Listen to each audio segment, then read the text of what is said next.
Come on, man. It's... It's... Go for it, dude. It's Friday! Friday! Friday!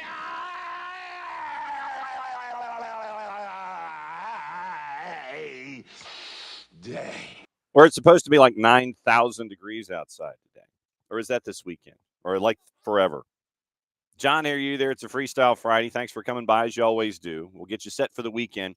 MLS, on the flip side of the All-Star break, has matches tonight and tomorrow because they are getting ready for Leagues Cup. And I guess they don't want somebody to have a competitive disadvantage by going into the group stage with one less day of rest. So we'll go through all of the juice boxes as we always do, all the plot lines, all the stories, all the things. Tony Husband set to join us in hour number 2. He's in a production meeting, and it's going to be a later appearance than what we're used to seeing with our friends from Major League Soccer that come by and visit us in the 10 o'clock hour on Friday. So Tony Husband is going to be the caboose if he gets out of his production meeting. So that's kind of where we are.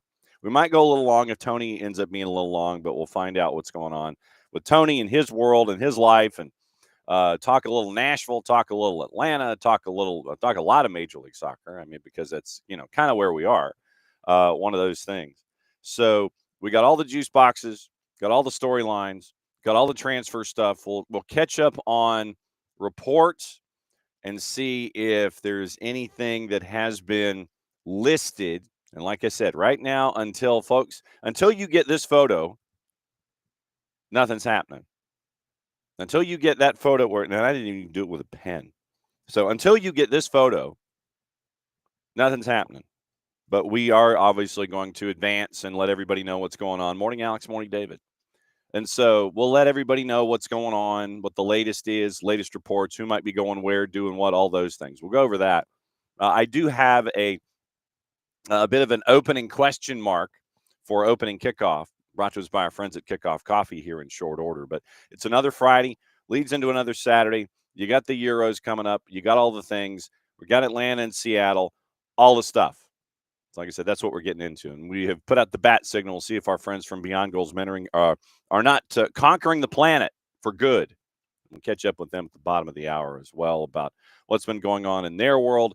Greg's been really busy. You might have seen him doing the unified matches. He's one of the alums that helps out on match days, all those different things that you get to see with the alums with Atlanta United. And Michael Parkhurst is it is the draws that have still been draws and not wins for Rhode Island FC, and touring the planet and making sure that summer is what the summer is before everybody heads back to school. So we'll catch up. Hopefully we'll catch up with them. I know we're going to catch up with them eventually, obviously. But like I said, we always put out the bat signal on Fridays at 9:30. That is their spot for the Friday free kick. And we'll let you know what's going on there. Okay. Yeah, and Alex, yeah, Rooted has done some really serious work. I marvel at what they are able to do, and it's like we're going to put a camera here and we're going to walk away, and you never know what you're going to get. But it has been some stellar stuff by everybody in the production unit for Atlanta United. It has been some very, very cool stuff that they have pieced together for Rooted, and once again, recommended viewing this next episode. And that's you get to kind of see where Ronnie Dial is coming from. You get to see where the players are coming from, all the stuff in the locker room that you never get to the opportunity to see, because obviously there's no camera in Australian rules football. There's a camera in the locker room, and you can listen to net sound, I think. But with Rooted in the Stripes, you get the chance to actually have a camera with microphone, and you're hearing all the stuff. And there's one individual, for me anyway, who reinforces what we've been talking about over the last, say, 2 months in Rooted, and it's Bartek Schließ. And so I would watch the episodes and kind of focus on Bart, and understand kind of where we're coming from. And it's just an addition to what we have seen on the field. You get to see the stuff in the locker room with Bart too. And it is It is all the warts that you get to see with Atlanta United rooted in the stripes. Fantastic job that they're doing. It is a great education on a bunch of different fronts, and seeing where things are on the field, in the locker room, training pitch, all the things with Atlanta United. And obviously, one of the topics that started to be discussed was Garth, and obviously we always send our love to Garth every single chance we get. Garth and his family and what they are going through right now. And no updates. Obviously, it's something that you attack somewhat privately, and it's not something that is something that you get immediate results on. So, obviously, once again, we send our love to the Loggerways as we always do. And then Alex mentioned about Bart. He says, been saying since last season he isn't perfect, but he hates to lose and is fighting every match. You ain't kidding. I mean, throwing stuff, kicking chairs, all of that. Okay. Opening kickoff brought to us by our friends at Kickoff Coffee and kickoffcoffeeco.com. This is where I'll go through all the promos and all the things and get you ready for the remainder of the show. So that is the QR code for our friends at Kickoff Coffee and kickoffcoffeeco.com. You kick off your day there. See what it did? And what you do, you hit that, you go to Kickoff Coffee, then you buy out the store. We recommend you buy out the store, but what you can do is you can buy the store out at a 15% discount by using the code SoccerDownHere15. You get a 15% discount. They, in turn, take 10%, reinvest it into youth games, youth initiatives. Brought to us by our friends at Kickoff Coffee and kickoffcoffeeco.com. Okay. We have been, I don't want to use the word harping because that gives the indication that we're kind of like, about the whole thing. But it's not something that you're like, but it's more anger and it's more anger over it. And it was something that came out yesterday afternoon, as it traditionally does. No one decides that they're going to sit there and actually do something that is, in our time frame. So yesterday it was announced. And it was announced by our friends at Globo, who have 6.5 million followers on the 280 character app, and released out by our friends at Planeta de Futbol. So I'm going to read this to you, and I'm then obviously you'll know where I'm coming from when it comes to this particular topic. From Planeta do Futbol and our friends at Globo, and what I may do is I may go back and see where the actual article is and see if we can Planeta de Futbol. Okay. So I may do this in a two-step process. But our friends at Planeta and at Globo yesterday saith the following. Botafogo will keep all the money from Almada's sale to Atletico de Madrid. In theory, the 21 million euros should have been split between Botafogo and Lyon, but the situation changed with the fallout between the Eagle Group clubs. Thus, the Alvinegro will keep everything. The amount could still reach 30 million euro if the Argentine midfielder meets the targets stipulated in the contract. So, you got that coming from Planeta de Futbol. Apparently, Botafogo is keeping all the change. They're keeping all the money from this transfer involving Thiago Almada to Atletico de Madrid. Like I said, this is what Planeta is saying, and through our friends at Globo. And I am hoping, and this is me kind of hoping against hope, that you end up with a situation where, I don't know, since this transfer has now officially happened, the sell-on fee that is supposed to be sent Atlanta United's way, or AMBSE's way, however you want to phrase it, actually does make it into the coffers as it is supposed to. But, the way that things have been going recently, anything is possible. Sadly, anything is possible. But as of right now,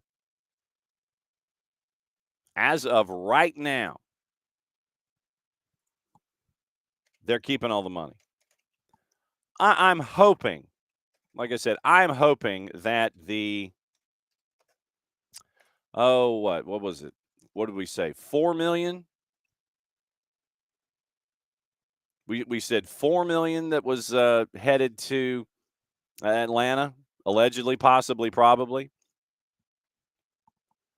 So here's the rundown from Globo. Barbara Mendonça in Rio.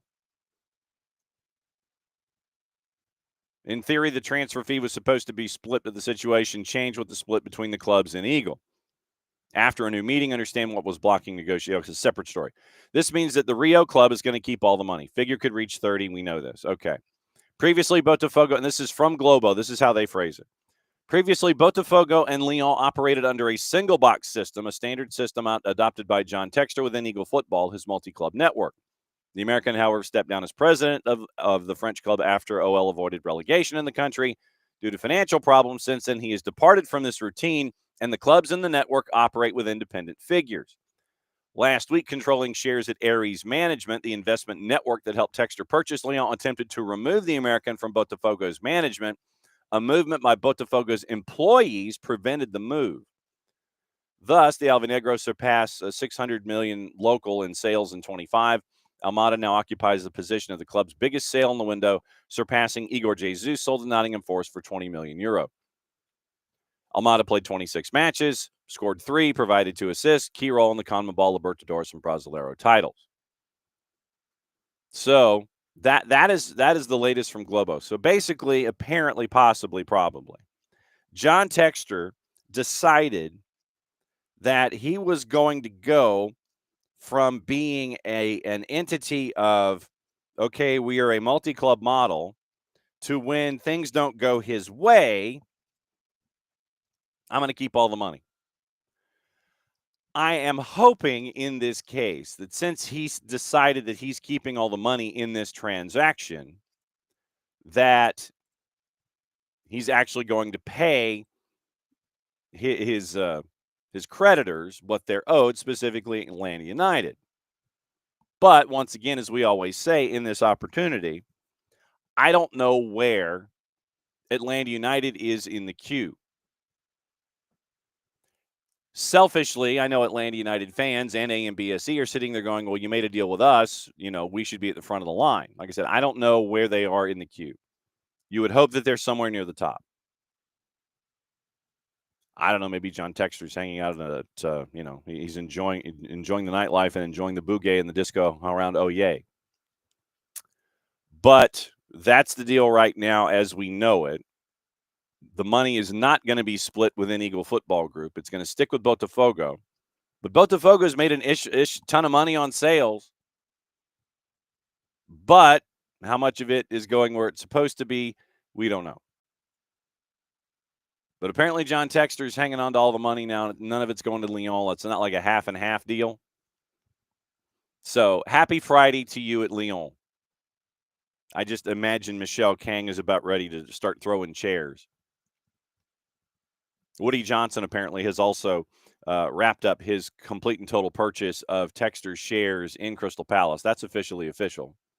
So Textor, and there is no word yet on Textor and his purported purchase. He is interested in Sheffield Wednesday. That much we do know. There were 2 clubs he's interested in purchasing. One of them was Sheffield Wednesday. Sheffield Wednesday's having problems upon problems paying their players. That's why Josh Windass and a lot of the other big names at Sheffield Wednesday left Sheffield Wednesday, said, look, you ain't paying me. I'm out, and you can't do anything about it. So that's why Josh Windass left Sheffield Wednesday on a free, basically ripped up his deal, and he's like, nope, I'm out. And that's why Josh Windass ended up at Wrexham. It was because of all of these different dominoes that that we're chasing here on a daily basis. But Textor seems to be chasing after Sheffield Wednesday. They need an owner badly. Just ask any Sheffield Wednesday fan. So you have all of that going on. John Texter says, no, I'm keeping the full entire transfer fee from Thiago Almada. Pay your bills. That's the larger element here. Pay your bills, sir. I was about to say, pay your bills, young man. And Rope says he's going to take his ball and go home. Basically, in this particular case, yeah. And this is why I want to try and understand more how these individuals are allowed to operate like this in the spheres that we are in. How is this allowed to happen? I'll gladly pay you Tuesday for a player today. That's what happened. And it was, I think, 10 installments, missed on the first 2 with Thiago Almada. Then it goes to Cass. Then it ends up that 2 separate judgments for $21 million plus interest, $3 million at 3% interest, $18 million at 3% interest. And so now this is bogged down in the courts. But you'd like to think that the $4 million in the transfer fee, because this has happened. I mean, officially, you have Thiago Almada in his Atletico de Madrid jersey, holding beverages and things, and doing the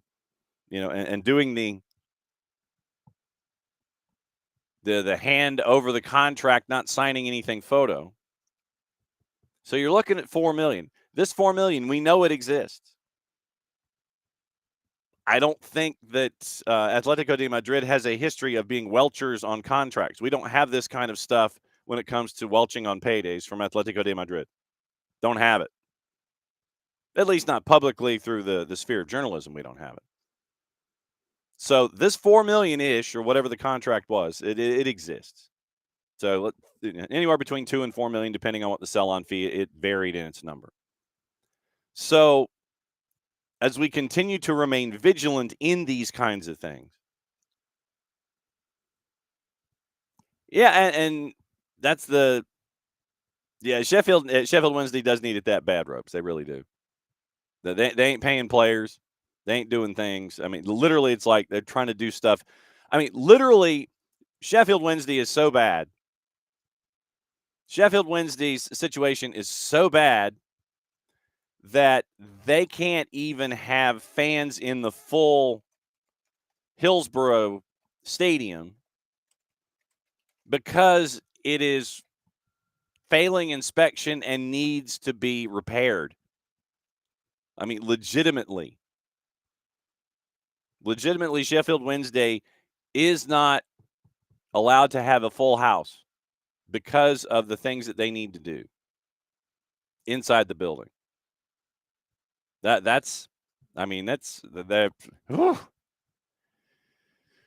takeover is off as of July 17th. And so it's back to the drawing board. 8 days ago, they also discovered that Francesco Guardacione was a part of a group pursuing purchase. Reports of Houston Rockets owner Tillman Fertitta. Then deal widely reported in Scotland to be close to completion, mood change, potential buyer. Back to that got blown up. Multiple parties showing interest. Negotiating a deal to buy the club is a challenging process, according to the BBC. Words like unique and unorthodox are still used to describe negotiations. Will further player sales be necessary to pay the bills? Is a points deduction from the EFL inevitable? Is the asking price to buy Sheffield Wednesday a stumbling block for any serious potential buyer? What happens to the North Stand with a further safety advisory group meeting due today or a week ago? Subject to be discussed. Defon Chansiri is the guy who right now is in charge, and everybody is like, bruh. Chansiri was the guy that wanted to do the GoFundMe to help pay the bills. Hey, if you like your club, how about a GoFundMe? 11 days ago at Sheffield Wednesday, and I know that this show is kind of taking more of a tack of Wednesdays than Sheffield Wednesday has turned Freestyle Friday into a Wall Pass Wednesday. 11 days ago, BBC, Sheffield Wednesday Supporters Trust raised £5,000 for staff who've yet to receive their wages. Players and staff weren't paid on time or in full either in May or June. And as a result, to Michael Head's point, championship club placed under a transfer embargo. Dafon Chansiri, who's offered no official explanation, has reportedly reached a deal to sell the club. And remember, then this was 11 days ago, and then that went by the wayside. Situation at the club has been described as shocking and not tolerable by the head of the PFA. Chairman of the Supporters Trust described the situation as appalling and said the money would be distributed to the club's lower-paid staff. Mr. Bennett said fans were worried about the club's future. We're working with the Trussell Trust on how to distribute the money. He'd been in the club shop and told one staff member who worked there about their efforts to raise money. She was in tears. How can this happen in a day and age where someone has got people working for nothing? Staffers are upset because they feel part of the club. It's just not their job. It's appalling and shouldn't happen. Sheffield Southeast MP Clive Bett said staff needed money to pay their mortgage and food bills and described the situation as dire. Club is important to the life of our city, so the idea that Wednesday could cease to exist because of a bad owner, I think, is absolutely appalling. Chansiri said in a previous statement he took full responsibility for being unable to fulfill my current obligations. I also understand the frustrations of everyone at this difficult time. He apologized. So, the shocking and not tolerable situation. Once again, Sheffield Wednesday players not being paid. This goes back to July 2nd, 3 weeks ago. Players and staff not paid on time in full, May or June. Players under contract with the championship side can now look, and that was where we got in with Josh Windass. So the head of the PFA says a lot of things. Owls have already been handed restrictions over spending for the next 3 transfer windows as a result of payment issues. Restrictions will prevent the club from carrying out any transfers or loans which involve a fee for this summer's window and the 2 and 26. Restriction currently running alongside their registration embargo, which was imposed earlier in June, preventing the club from signing any new players, even freeze, until they have paid outstanding wages in full. So, Ropes, to answer your question, they do need it that bad. And that's a shame. So when you have a situation like that, and you have an owner separately who's interested in that club, if I'm the FA in this situation, I'm like John Texter doesn't get within 25 miles of anybody. He didn't get within 25 miles of anybody. Doesn't get within 25 miles of the office. If he wants to come by and plead his case, do it via Zoom. You're not allowed here.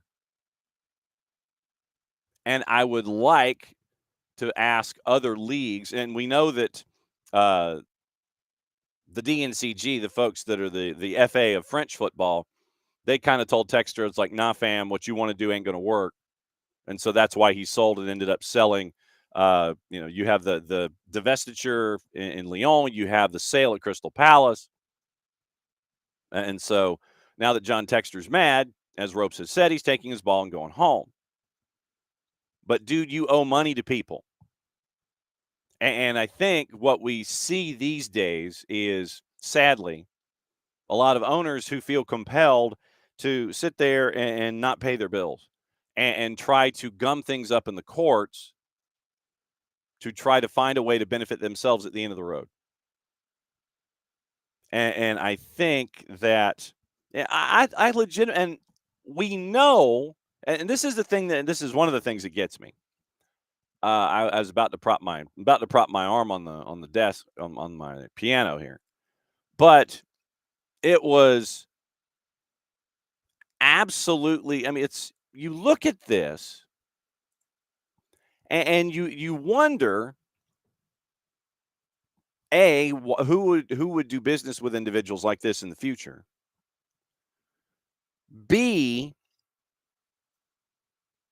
why you don't just do do the right thing, basically. Look, and the sell-on fee to Atlanta United, this deal has happened.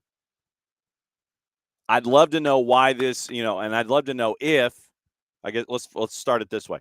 I'd love to know if there has been any conversation from Eagle Football Holdings once this happened. Yeah, we'll get it to you, and then you get it in writing or you get it in an email or you do whatever, what have you. And it's I'm trying to figure out how to phrase this and be journalistic about it. No, Michael, you didn't give Almada away for free. You're owed in the neighborhood of $30 million. You're owed about $30 million right now for Thiago Almada if you are AMBSE, Atlanta United, however you want to phrase it. You're owed $30 million. But for whatever reason, robbing Peter to pay Paul, whatever. John Texter in his and I will put out the siren song right now. I will put out the bat signal. If John Texter wants to come on this show to discuss things, I'd love it. I'd love to find out what his point of view is and what he can say legally and what he wants to say about the whole thing. As a matter of fact, I may reach out to Eagle Football Holdings and see if he's interested. I'm to that point. That'll be my weekend homework. John Texter on SDH AM. All right, so I've written that down. I'll see if we can chase him down. Because I want to find out from him or his lawyers or legal representation or what have you, why. And David, this is my question. David is reading my notes. How do you stop this? I think that in certain cases, David's like owners running ish into the ground is not new here. See Atlanta Spirit. Don't remind me of Atlanta Spirit. That is a conversation that if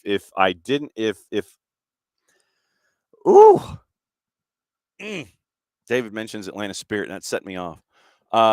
That is a group that should have no business owning anything ever again, anybody ever, anywhere. Put 2 years total wage operating costs up front in escrow in the transaction date. That way there's a backstop if they start screwing this up. I mean, that's a great idea. Somewhere in there, do something to make sure that things don't go sideways. That would be the biggest thing. Come up with all these kind of backstops to try and figure out, okay, here's what we can do. Here's this, here's that. But I'll say it right now. I will reach out to Eagle Football Holdings and see if John Texter wants to come on the show. He can say what he wants to say legally, but I want him to have his position out in the open. And then go through the legal process with him. And if I'm not mistaken, the position of Eagle is that they did not violate the terms of the agreement. I think it was 10 installments. And since they missed, then the whole thing is owed. And so that is the contention that Eagle Football Holdings has in this situation when they have been ruled against by FIFA in this transaction. And so now you're trying to find, look, by the time this is over,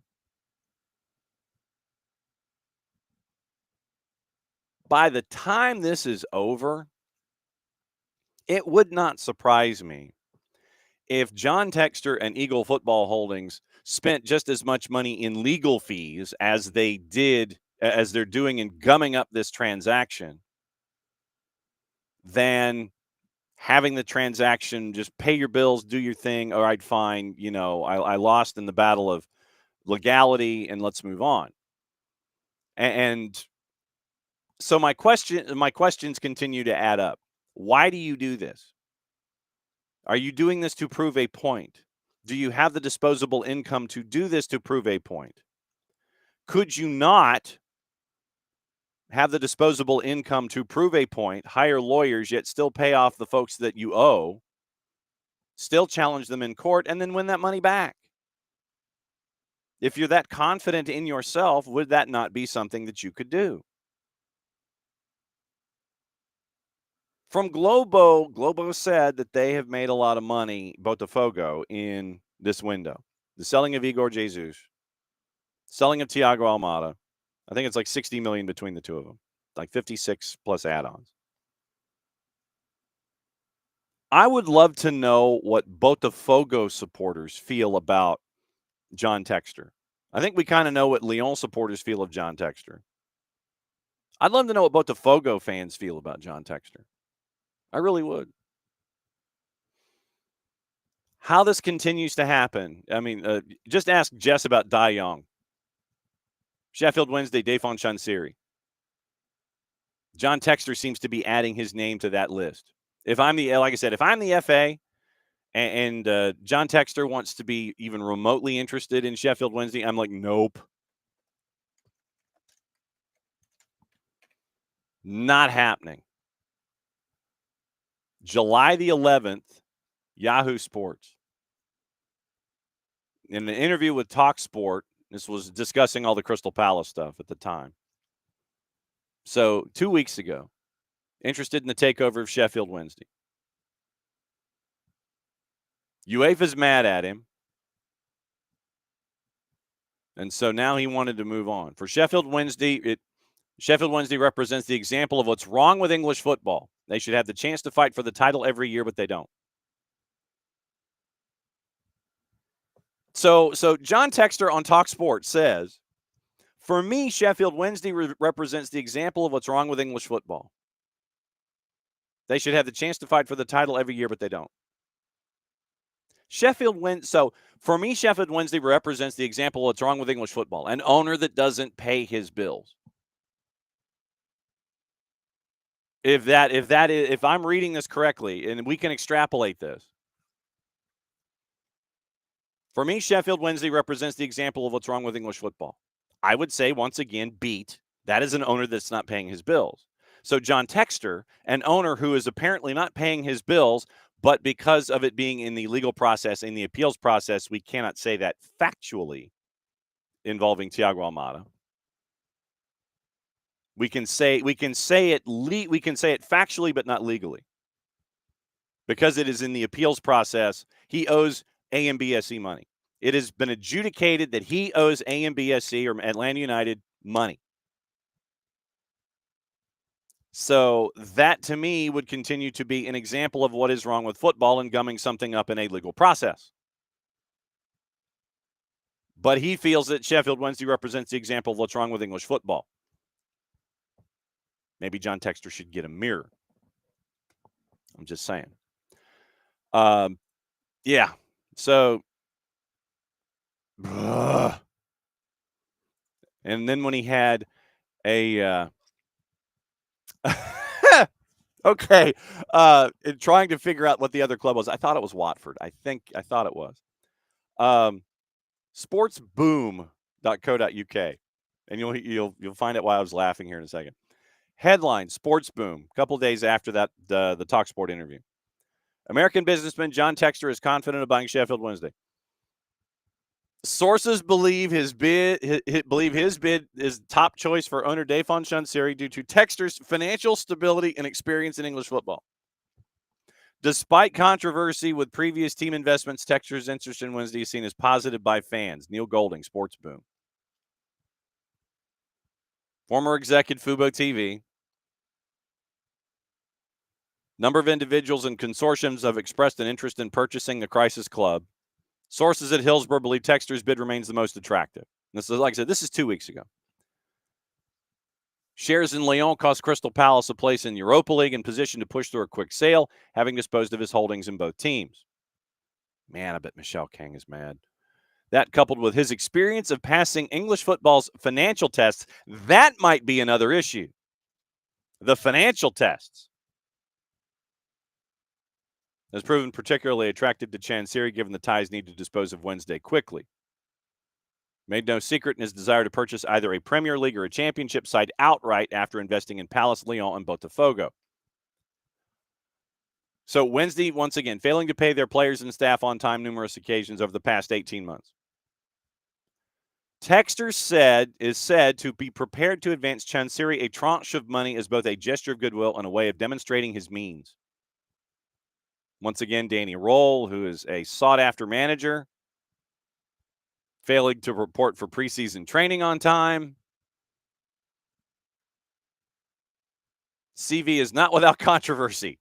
There's your sports boom. There's your hook. Having acquired 40% stakes in both Palace and Lyon, latter were relegated. Having paid just over $80 million for a 40% share in Palace, Textor brokered a £190 million deal with Woody Johnson to comply with UEFA legislation. Governing body deemed they were still controlled by the same group after a March deadline. There you go. So Neil Golding,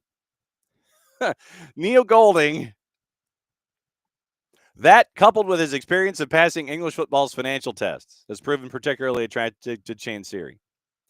That might be another deep hook in all of this. The test in and of itself. The man who wanted to have the French FA sit there and approve him sliding funds from Botafogo to Lyon to pay his bills, and they were like, nope, not going to work. Maybe Botafogo is where everything is held, and he's actually running a profit. But if I'm the FA, I don't let him anywhere near Sheffield Wednesday until you can prove that you're not just sliding one thing to the other, that you're not just shell gaming your economics, and pay your bills. Leave the court case. Tell you what, you want to own Sheffield Wednesday? You want to pass the owner's test with the FA? Do this. Withdraw your appeal. Pay Atlanta United the $30 million that you owe them, $30 million-ish, and then move on with your life. Buy Sheffield Wednesday. Turn them into what you want to turn them into. But pay your bills, man. And the fact that you're going into the semantics of an argument to go for an appeal where you have had a judgment rendered against you by FIFA, look, it'll go to CAS. And if it still lines up Atlanta United's way, I'm fairly certain that John Textor will continue to appeal. He will try to find a home venue space. Might be a Brazilian court. Shoot. Might be Judge Hatchett or Judge Wapner or Judge Judy by the time this is done. I don't know. What's the holdup? If you're interested in all of these other clubs, what's the holdup in this $30 million? Why is this so important to you? Is it the principle, the thing of, well, I didn't pay this, so, I think that I was wronged, therefore I'm going to, prove that I was right through the legal system? John Textor, come on this show. Come on this show. We will approach things. I will put my hand up in the air now and say I will not raise my voice. I may be inquisitive, but I will not raise my voice. So come on this show. And Abby, I think you are correct in Greg and Parkey trying to come across. Greg has sent a note. He's in Texas visiting family. So visit family. Go visit family. Absolutely. Go visit family. Yeah, so, it's legit. Go visit family and spend time with them because, you're in the All-Star break. Enjoy family, please. So, there you go. So Greg's visiting family, and I imagine that Michael is dealing with either ownership things or family things or baseball things or getting ready for school or all of the above. So that's where we are this morning with so that's where we are with our friends at Beyond Goals Mentoring. But not having them on the show this morning gave me the opportunity to fluff out my chest about John Textor and the flaws in the system. That's the thing. So I'd love to know what the FA test is, and if the FA test, if he wants to dive back into Sheffield Wednesday, I would love to know. It's like, well, you've done this before, so you'll be okay. If that's the test, then the test needs to be thrown in the trash. They need to kind of look at other things, and not just the fact that Sheffield Wednesday needs a better owner and they need to survive. John Green finally invested. He and some friends invested in low percentages at AFC Wimbledon after all the years of loving what they've done. John Green gets it, and it's like a 4.8% investment with friends and such. So John Green believes in that project. He's investing in that level. In addition to the DFT BDA scarves and all that mantra. Don't forget to be awesome today. Those kinds of things. Those are the owners that you need when it's not just a trust. But John Texter, come on this show. We'll have fun. Let me say hi to everybody. That definitely was opening kickoff. Morning, Alex. Morning, David. Morning, Ropes. Morning, Abby. Yeah, and Michael FIFA has banned acquisitions with select clubs that he's associated with, and so they're stuck with the damage that he created. Bartender is a fighter. Yes, he is. Bartender is a fighter.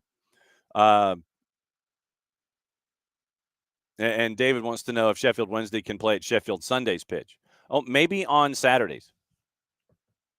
If Sheffield Sunday has Sheffield Sunday's matches on Sundays, then maybe Sheffield Wednesday can play at Sheffield Sunday on Saturday. Maybe. No, Mike, you didn't give Almada away, Michael. You're owed a boatload of money, and the guy that owes you the money is gumming it up in the courts. That's where it is.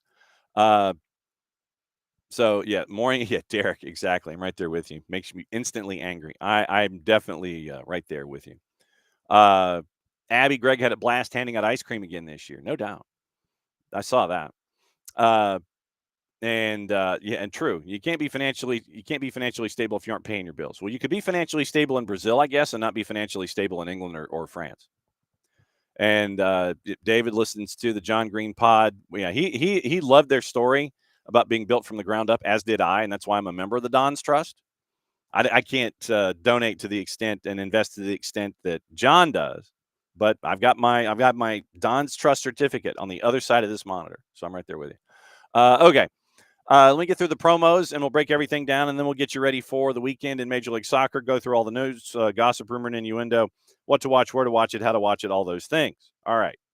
Now, how Liverpool will avoid PSR issues, the best transfer window of all time, and get Alexander Isak. The Reds have got no money, and we're going to win the league. So, $79 million on Hugo Ekitike, hoping to land Alexander Isak. Smashed the transfer record for Florian Wirtz, looking to do it with Liverpool. Splashed out close to $300 million on Frimpong, Ekitike, Wirtz, and Kirkesh. A deal for Isak would see the Merseysiders break the record for the highest spend from any club in a single transfer window. That's 11 for $391, including Moises Caicedo and Cole Palmer by Chelsea in 23-24. Let's see. So, Rory Jennings believes Liverpool's ability to blend marquee signings and upgrades puts them up top. Let's see. So how have we got here? FSG spending not as consistently. You had the record-breaking fees. Not breaching PSR. Not allowed to make a loss of more than $105 million over a 3-year period.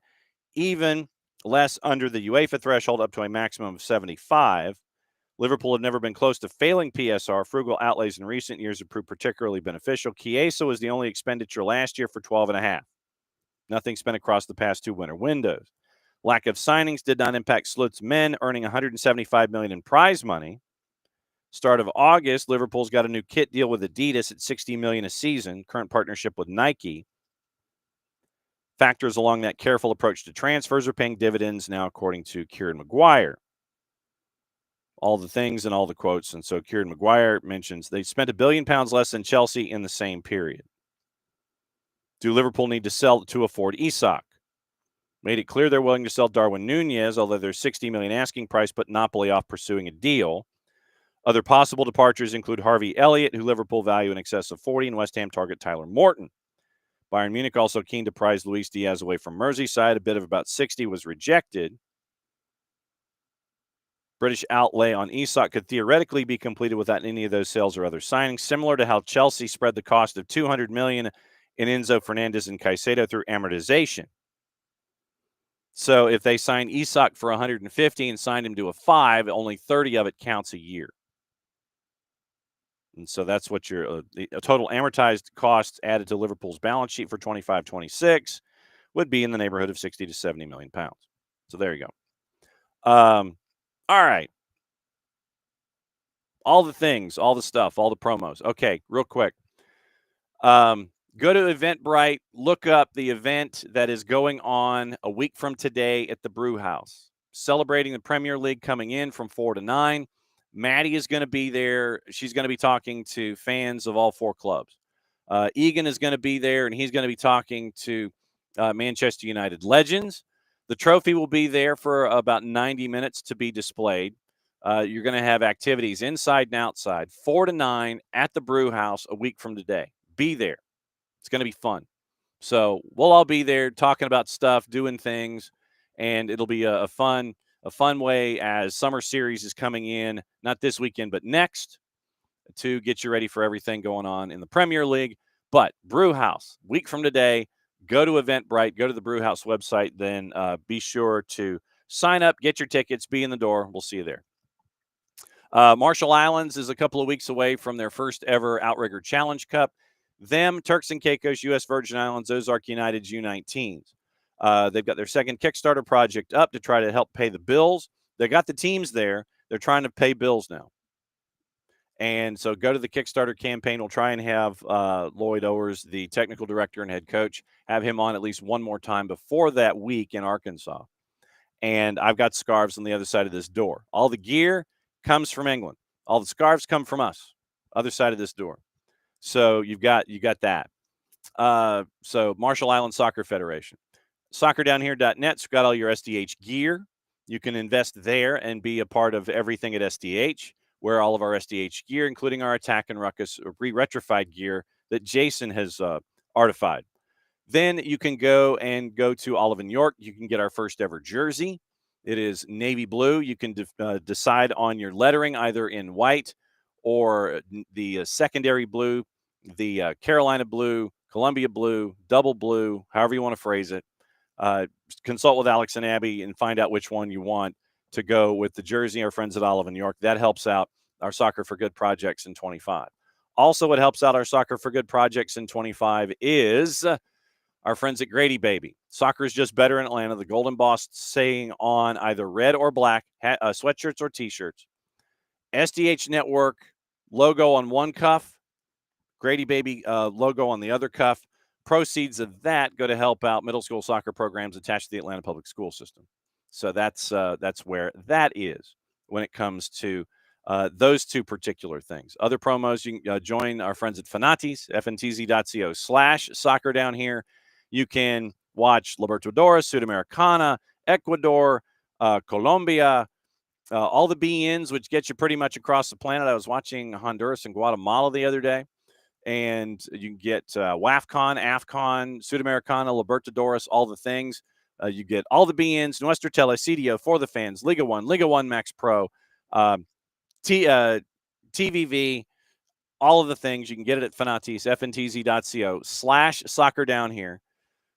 There, you can get all the things and all the stuff, and you can become a truer degenerate. And our buddy Nino Torres at Gold TV. Man, I almost forgot about that. So you have all of that together at Fanatis. And seriously, you can add them to your streaming services. I've got them on my laptop, got them on my phone, and I go off into a corner. And you can, like I said, you can listen to our buddy Nino Torres on the weekend. So he's got another weekend off before the Clausuras start. No, Aperturas, depending on the country. Aperturas and Clausuras are starting. We're out of Intermedios, and we're working our way forward. So all of that stuff on Fanatis. Also, don't forget, what you can do is to be a part of everything through the Chant app. The Chant app, as our friends here at Chant will let us do. You go to the Chant app. What do you do for $10 a year? You can be a Fanatico at SDH. Download the Chant app at group.chant.fan/soccer down here/join. The $10 a year helps out all of our Soccer for Good projects. A lot of great places that you can have fantastic discounts and things. No, I don't want that. I want partners. Brass Tap, Moxie Hotel, 20% off hotel food and beverage. South Main, Schoolhouse, Hard Cider, Elixir Brewing, both branches. Round Trip, Social Fox, Keys to Flavor Catering in Sugar Hill, 15% off your first catered event. Fido Midtown, O'Sullivan's, Lloyd's Soccer, 20% off select Atlanta United gear. Finished goods, Slow Pour, Outrun, Tires Plus and Alpharetta, Dad's Garage, Chateau Arenal in Costa Rica. You literally can go to Costa Rica and stay at a discount with a code. Battle and Brew and Wild Leap. All the places, all the things, once again, on the Chant app at Soccer Down Here, group.chant.fan/soccer down here/join. So that's all of the rants that are attached to that. And that's all the promos, I think. That's all the promos that are fit to promo. Okay, so what am I missing? Oh, okay. Hour number 2. Well, and morning, Lokeville. David, need to know, since I feel for Mike and Jason, which kit number of combos most visible in the broadcast, just in case I'm asked to play pickup and they're calling the game. Okay, so David, when we call, avoid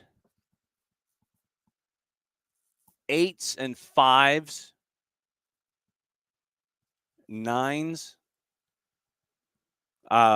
because if you look at a 19, it's a little difficult. We'll ask Tony when he comes in. But most of the time we have monitors and things to look at. But I would say 8s, 9s, 5s, 7s, 3s and 8s. Those kinds. I would say those combinations. But David, remind me when Tony Husband is done with his production meeting about this question. And then we will ask Tony and we'll see if there's any commonality here. But I would say 3, 5, 8, and 9. In single numbers, they're okay. You get into like teens where you're having other players, teens and 20s, I would say 13, 15, 18, 19 off the top of my head. So we will save this question for all the things. Lokeville believes that Texter may be a POS or a double talker. He's just he's not a good businessman. And you'd also like for them to be, knowledgeable of the situation and who you impact. It's not just taking 9 figures of revenue and sliding it and doing all these things. It's all the trickle-down impact stuff.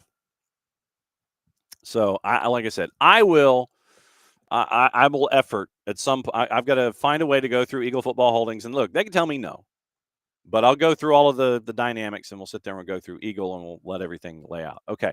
Gossip, rumor, and innuendo. We'll start with our buddy Ben Jacobs, and we will find out what has been going on because Ben's been really busy this morning as we're here in the window. So here's your updates. Yeah, more on the Gyökeres move to Arsenal. 63.5 fixed, 10 million in add-ons. That's there. Add-ons. Every 20 games that he plays more than 45 minutes, he gets another €1.5 million up to a limit of 5. So if he plays 20, he gets €1.25 million.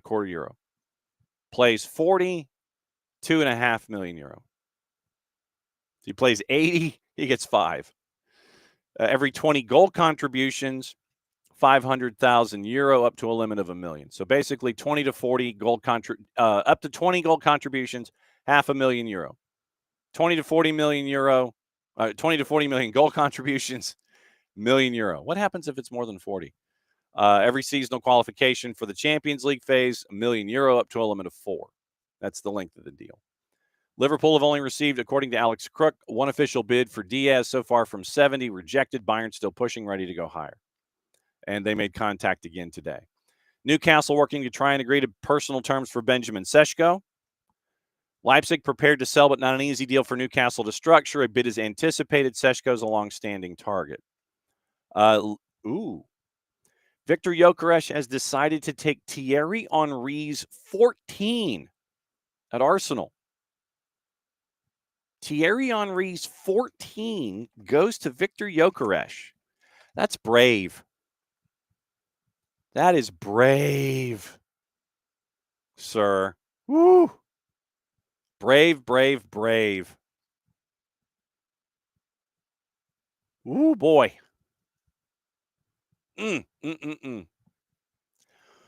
Wow. He is taking 14 from, wow. Okay. No pressure there. He's taking Thierry Henry's 14. Manchester City set to re-sign James Trafford from Burnley for a fee of 27 after activating match rights on Newcastle's offer. Trafford has a 5+1, as Fabrizio Romano reported. Ortega set to depart. Burnley and Leicester are interested. Fulham are considering an approach for Raheem Sterling. Chelsea prefer a permanent exit, which would require Sterling to reduce his wage for Fulham to proceed. Sterling has also been offered to Napoli this week. Darwin Nunez remains an option for Al Hilal. Internal talks taking place over whether to approach Liverpool with key input from Simone Inzaghi first. Hilal will certainly sign a new striker. Liverpool's valuation, €70 million, turned down by Al Nassr in January. So we go from there to Fabrizio Romano and go through all of his notes after we've stopped. A couple of here we goes this morning. One of them was Gyökeres. Vanja Milinkovic-Savic to Napoli. Verbal agreement in place. Torino for the Serbian keeper to join Conte's squad.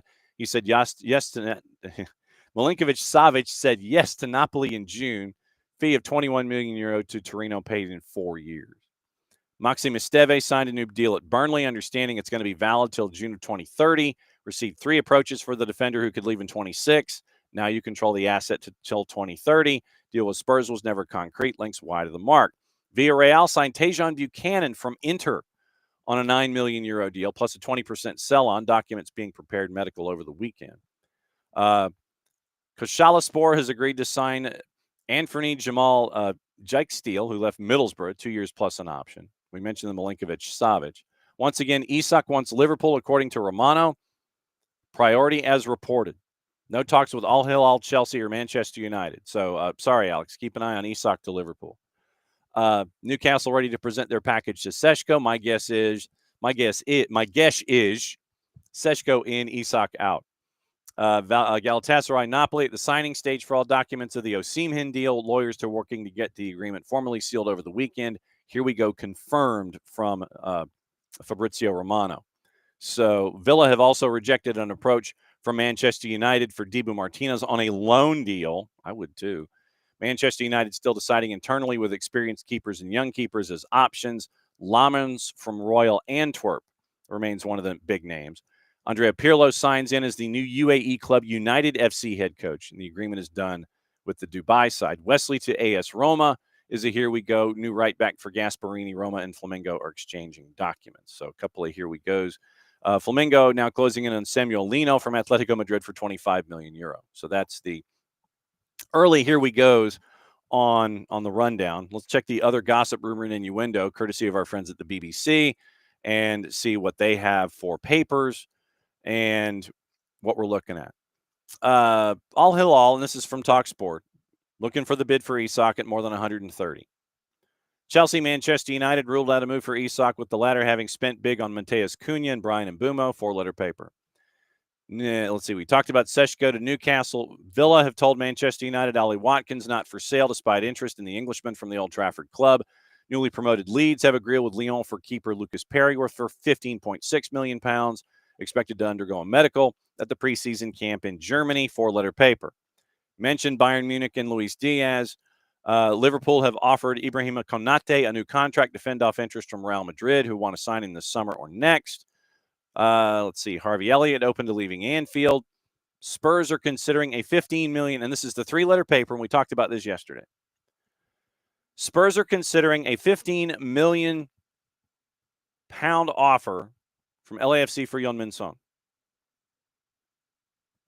Does this mean Ange Postecoglou is far behind? Real Madrid open to loaning 19-year-old Endrick to another team to avoid hindering his progress, but the Brazilian would prefer to fight for his place at the Bernabeu, 4-letter paper. Let's see. Lower flight, Southampton joined United and Borussia Dortmund in the race to sign Metz's Idrissa Gueye. Teenager expected to leave the league unsigned just months after joining. Watford unloading players, who knew. Hurtado set to return to Colombia on loan at Millonarios with an option to buy from Munster. And Wrexham and Sheffield United have lost the battle for Rob Holding. We mentioned Rob Holding going to Colorado Rapids the other day. Okay. All right.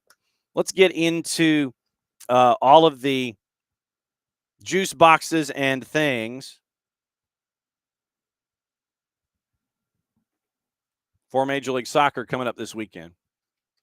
Start our previews with everything. If you missed it, go back and listen to our buddy Nico Moreno and his preview of everything going on with Seattle as Seattle comes to Atlanta to take on Atlanta United. Now, Major League Soccer juice boxes. We'll go over standings and things like that as we go. Remember, you got matches today and matches tomorrow. Crew and Purple Team. Crew right now is a plus 110. 90-minute draws a plus 267. Orlando City's a plus 218. Revs and CF Montreal. Revs are a minus 122. Draws a plus 285. And CF Montreal is a plus 297. No idea what their rebrand is. Are they going back to Impact? But the letter of apology from the Saputos and the front office, if you look on social media, it's pretty much fallen on deaf ears. FCD in New York City. This one has broadened out a little bit. NYC is now more of a favorite at a plus 150. 90-minute draws a plus 254. FC Dallas a plus 162. Dynamo and LAG. Dynamo favorite at Hell in a Shell at a plus 110. Draws a plus 266. LAG's a plus 216. LAFC and Portland, probably your one of your matches of the night. So it's like you go early with Columbus and Orlando. Late, the 2:10:30s are definitely worth watching. LAFC and Portland Timbers, definitely, as Nico was saying, please take the over. Take the over in that one because you anticipate there's going to be a lot of goals scored. A lot of goals scored. I'm trying to see if we have our matchups posted yet and our MLS matchups and folks, and the answer is no. Okay, so we don't know who's calling what. But LAFC and Portland, LAFC is a minus 238 at home. Portland still has to figure out how to win on the road. LAFC plus 384. Portland a plus 547. Portland a plus 547 on the road. San Diego FC and Nashville plus 134. San Diego FC. Nashville is a plus 177 on the road. Interesting. You're anticipating that a tired bunch maybe would be coming from All-Star, that they would be coming from All-Star and working their way. But a big underdog. Big underdog. Big underdog at a plus 547 for Portland. Then San Diego plus 134, draws a plus 263, Nashville's a plus 177. So that's your rundown of your matches tonight. We'll go over who's in the middle and who's upstairs coming up after we go through all the games. On Saturday, 7:15 start, so it means 7:25. Super Hyper Mega pregame show. Messi and friends are on the minus side at a minus 101, hosting FC Cincinnati. Still no word on the suspensions. And if they're going to be suspensions of this match or just a match down the road. And what the wording is in the suspension. Traditionally, you miss an official league function, you're suspended. Conventional wisdom means it's the next activity. But what is the written rule? That's what we're going to have to find out. What's the written rule in all of these? And we might end up having a new batch of stuff going on with Inter Miami. We'll find out who's going to be in the 11. Are Alba and Messi in the 11? Are they suspended? Is it a suspension down the line? Is it going to be one of the two DC United matches later in the year? Probably. We'll see what happens. FC Cincinnati on the road to the Erector set, a plus 217. Your draws a plus 305. Atlanta and Seattle, right now, juice boxes are throwing a blanket over the whole thing. Atlanta slightly favored at a plus 152. Draws a plus 257. Seattle's a plus 156. Like I said, we'll talk to Tony. Tony was on with our friends at SNS earlier this week. He'll catch up with us in a bit. Charlotte and Toronto. Toronto still at a plus 392. Draws a plus 333. Charlotte a minus 172. DC United hosting Austin. DC favored at home. Favored at home, DC. At a plus 154. Draws a plus 238. Austin is a plus 167. I'm guessing that's just because Austin isn't scoring goals. And since DC isn't either, I probably would lean to the draw there to plus 238.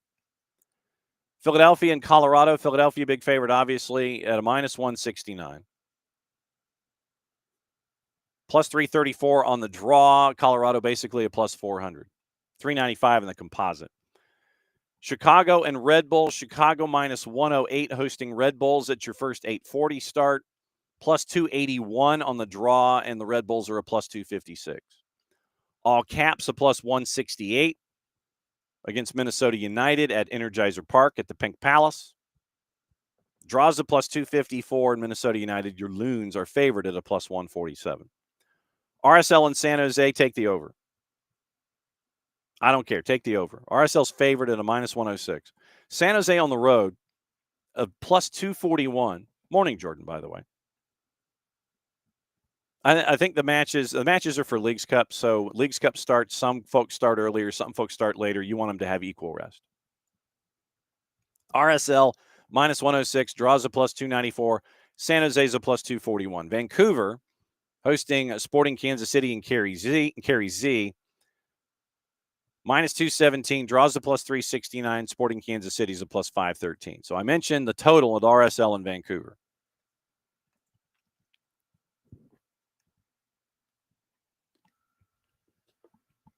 Sorry, I had to be hydrated. Total over 3.5 is where it flips. It's a plus 104. So if you're thinking 2-2, or if you're thinking 2-2, you get that at a plus 104. If you get that exactly on the number, it's a plus 165. If you're thinking 3-2, it's a plus 229. I like the 3.5, but the rest of them, they really don't jump off the page to me. 3.5 to be safe would be kind of where I'm going there. Just saying. So that's what I would be looking at in that particular case. So everything once again tonight on Season Pass.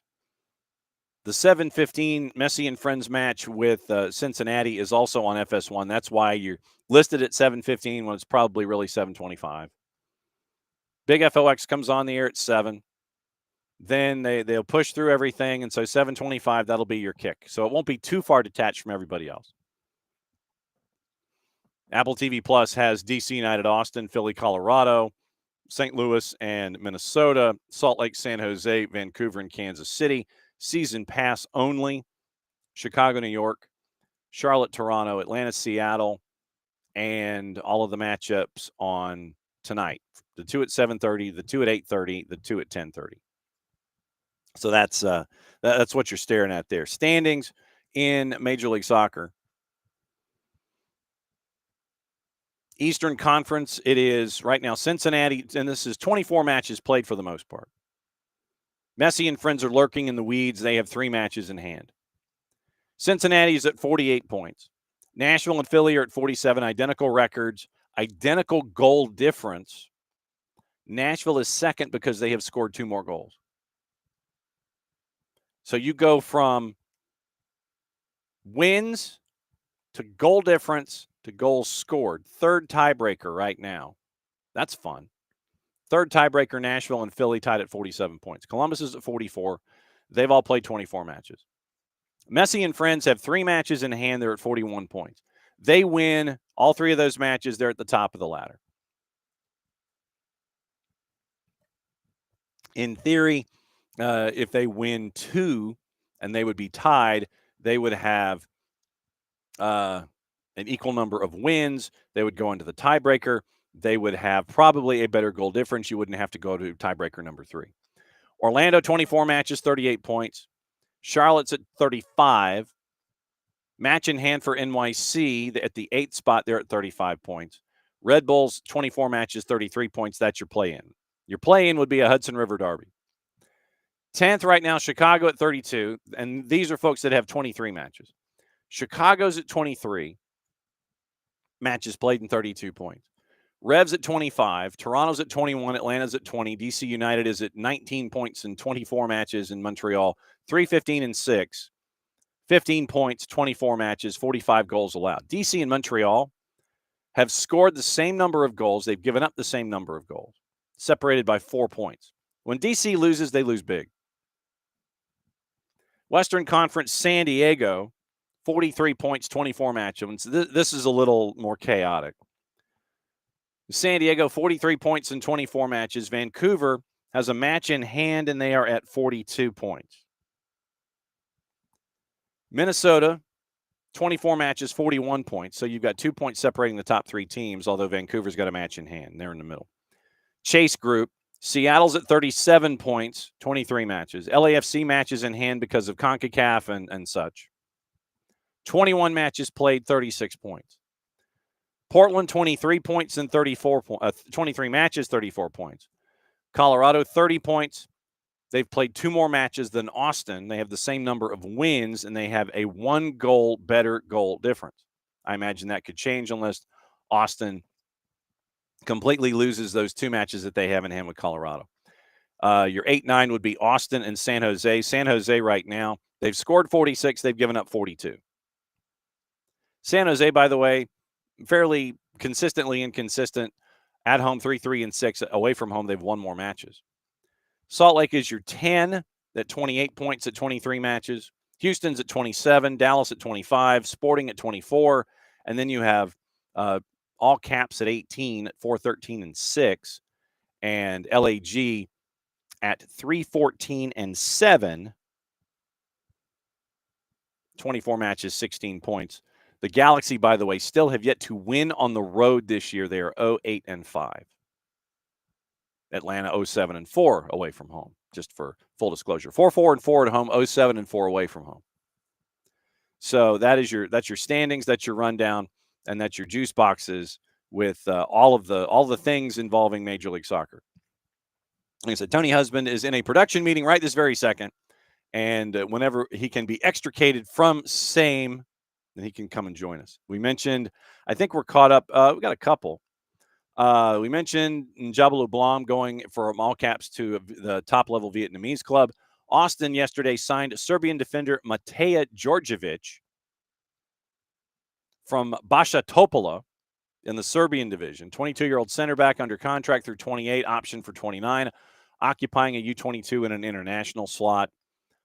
Quote from Nico Estevez. Djordjevic, 79 first-team appearances for Serbia in the top 2 leagues, represented Serbia up through the U21s. Quote from Djordjevic, and there you go. So that was the release yesterday from Austin on Djordjevic. FC Dallas signed forward Samuel Sarver. So Sarver from North Texas. He'd been on a couple of short-term loans, and so now he's signed. 22-year-old under contract through next year. Options for 27 and 28. 2 sub appearances for Dallas. 10 plus 4 and 18 appearances for North Texas. 41st overall selection in the 2025 Super Draft. Came from IU, represented the U.S. in the U16s. Also, one other pickup. We mentioned AZ Jackson leaving Columbus and heading to Jagiellonia Białystok in Poland. Say that 10 times fast. Dallas acquiring midfielder Christian Kapis from Norwegian top flight side Viking FK. 25-year-old under contract through 27, option for 28. Dallas had to acquire Kapis' right of first refusal from Houston in exchange for $100,000 in GAM this year and $100,000 in GAM next year. Because, as they bury the lead in the story, Kapis is a former FC Dallas Academy player. So FC Dallas got his rights of first refusal from Houston, returns to his boyhood club in Scandinavia, a couple of clubs, 11 plus 13 and 189 matches, and various youth squads, and he had a U.S. M&T call-up. So Christian Kapis, I remember that call-up, as a matter of fact. No odds on spoons. I'm sure that they're out there somewhere, Michael, but no odds on spoons.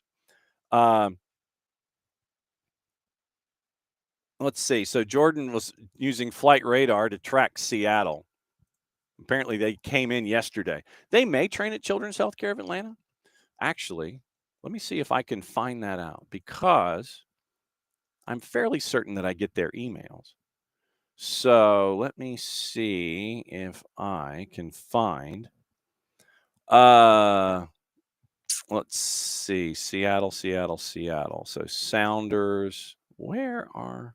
See, I have like 5 different emails that have updates and clubs and things. Like literally Portland, RSL, and San Diego and Vancouver. They're all in one place. Where's my Sounders? So there's Earthquakes, Oakland Roots, Charleston Battery. That's a big. They got a big matchup this weekend in USL Championship, by the way. Sporting Jacks has over 6,000 season ticket. 6,000 season ticket holders, which is very, very cool for them. We got that note from Sporting Jacks. We'll try and catch up with Steve Livingston in a bit. Let's see where are my Seattle emails? Where do those get hidden? That's a good question because I traditionally get Sounders emails and I can't remember where they are. I'm having to fight and figure out where my Sounders emails are. Okay, here we go. Training schedule. Here we go. Yeah, so I was in the right place. Okay. Friday, training in Atlanta, and this is from them. Training in Atlanta, training location, time, and media availability, TBD. So, yes, they are here. They are training today, but when this release was sent out 4 days ago, back on Monday, did not have any idea. Let's see. So, Sounders communications. So, let's see. Seattle Sounders. So, let's do this. All right. So, Jordan Morris underwent successful surgery. So did JP. Seattle Sounders FC. No. Okay. So the only thing I got from the Sounders involving their training was that, yes, they're coming, and this was sent back on Monday. So, yes, they're training in Atlanta. Location, time, and media availability, TBD. So I have yet to hear anything about any kind of training today. My guess is that it might be at a location nearest Atlanta United. That's my guess. That they might be hospitable folk and bring them into the Children's Healthcare of Atlanta training ground, but later in the afternoon. Not quite yet, not quite now. Those kinds of things. So, very, very, very, very cool stuff that we have going on across the board. Remember this weekend. Oh, what to watch, where to watch it, how to watch it. I got to do that. All right. So what to watch? You got to watch the Euros, obviously. So today, Canadian Premier League is on FS2 at 10, Vancouver and Valor. International Friendly, Real Betis and Porto is at 3 on ESPN Deportes. And remember everything on Season Pass tonight. On the Plus, Northern Super League, Ottawa and Halifax at 7:30, and the Jägermeister Cup, Portland and Pittsburgh, that's at 6:30. P-Hop and the Pittsburgh Riverhounds. Women AFCON's third-place matches at 3 o'clock, Ghana and South Africa. Copa America Femenina is at 8 on FS2 with Brazil and Colombia. Being an Espanol simulcasting the WAFCON match. Fox Soccer Plus, Copa America Femenina at 8, Paraguay and Venezuela. So those are the matches that are going on in group stage, wrapping up simultaneously. Tomorrow, just to give you an idea as to what is up, MLS on FS1, Canadian Premier League doubleheader on FS2. Everton and Bournemouth in a friendly on NBC at 4 o'clock. ESPN Deportes has a friendly with Sevilla at 11:30. Deportes has a couple of other friendlies. Fox Deportes, 10, noon, and 3 involving Luton, Spurs, Kaiserslautern, Roma, Fulham, and Forest. Then they've got Miami and Cincinnati at 7:15, and Motagua and Real España in the Honduran League at 9:30. So a very, very busy day tomorrow for Fox Deportes. Liga MX on Telemundo at 7. To the NA doubleheader, 9 and 11. Universo is simulcasting Everton and Bournemouth. Univision simulcasting the matchups in Liga MX. Season Pass has all the action from Major League Soccer. Friendlies, we mentioned the 2. Frankfurt and Aston Villa is at 7 o'clock. That's on the Plus. Jägermeister Cup on the Plus. It's an entire Jägermeister Cup weekend. Some interesting ones. The Miami FC and Tormenta, Lexington and Louisville, Chattanooga and Knoxville, Greenville and Naples, Charleston and Tampa Bay, and Jägermeister at 7:30. Let's see. Spokane, Sacramento, and AV Alta, Monterey Bay. International friendlies on Golasso Network at 7:30 and 10. Liverpool, Milan, Stoke City, and Wolves. Paramount Plus has the 2 friendlies as well. Peacock simulcasting the 2 friendlies as a part of the series. Everton, Bournemouth, Manchester United, and West Ham. Liga MX, Guadalajara, and Atletico San Luis at 7 o'clock. Women, AFCON final, Morocco, Nigeria is at 4 o'clock tomorrow. Simulcast on Bein en Español. That gets you through your Saturday. Sunday, after you've come back from Atlanta United. Polish League on beIN Sports. Friendly on CBS Sports Network. International friendly, the summer series on NBC. beIN en Español simulcasting the Polish League. Friendly on ESPN Deportes at noon. Peru Primera at 7 on Fox Deportes. International friendly at 9 a.m. Mallorca and Shabab Al Akli Dubai. U19 boys final at 7:30 in the morning. Golasso Network, Vissel Kobe and Barca, St. Mirren and Air United.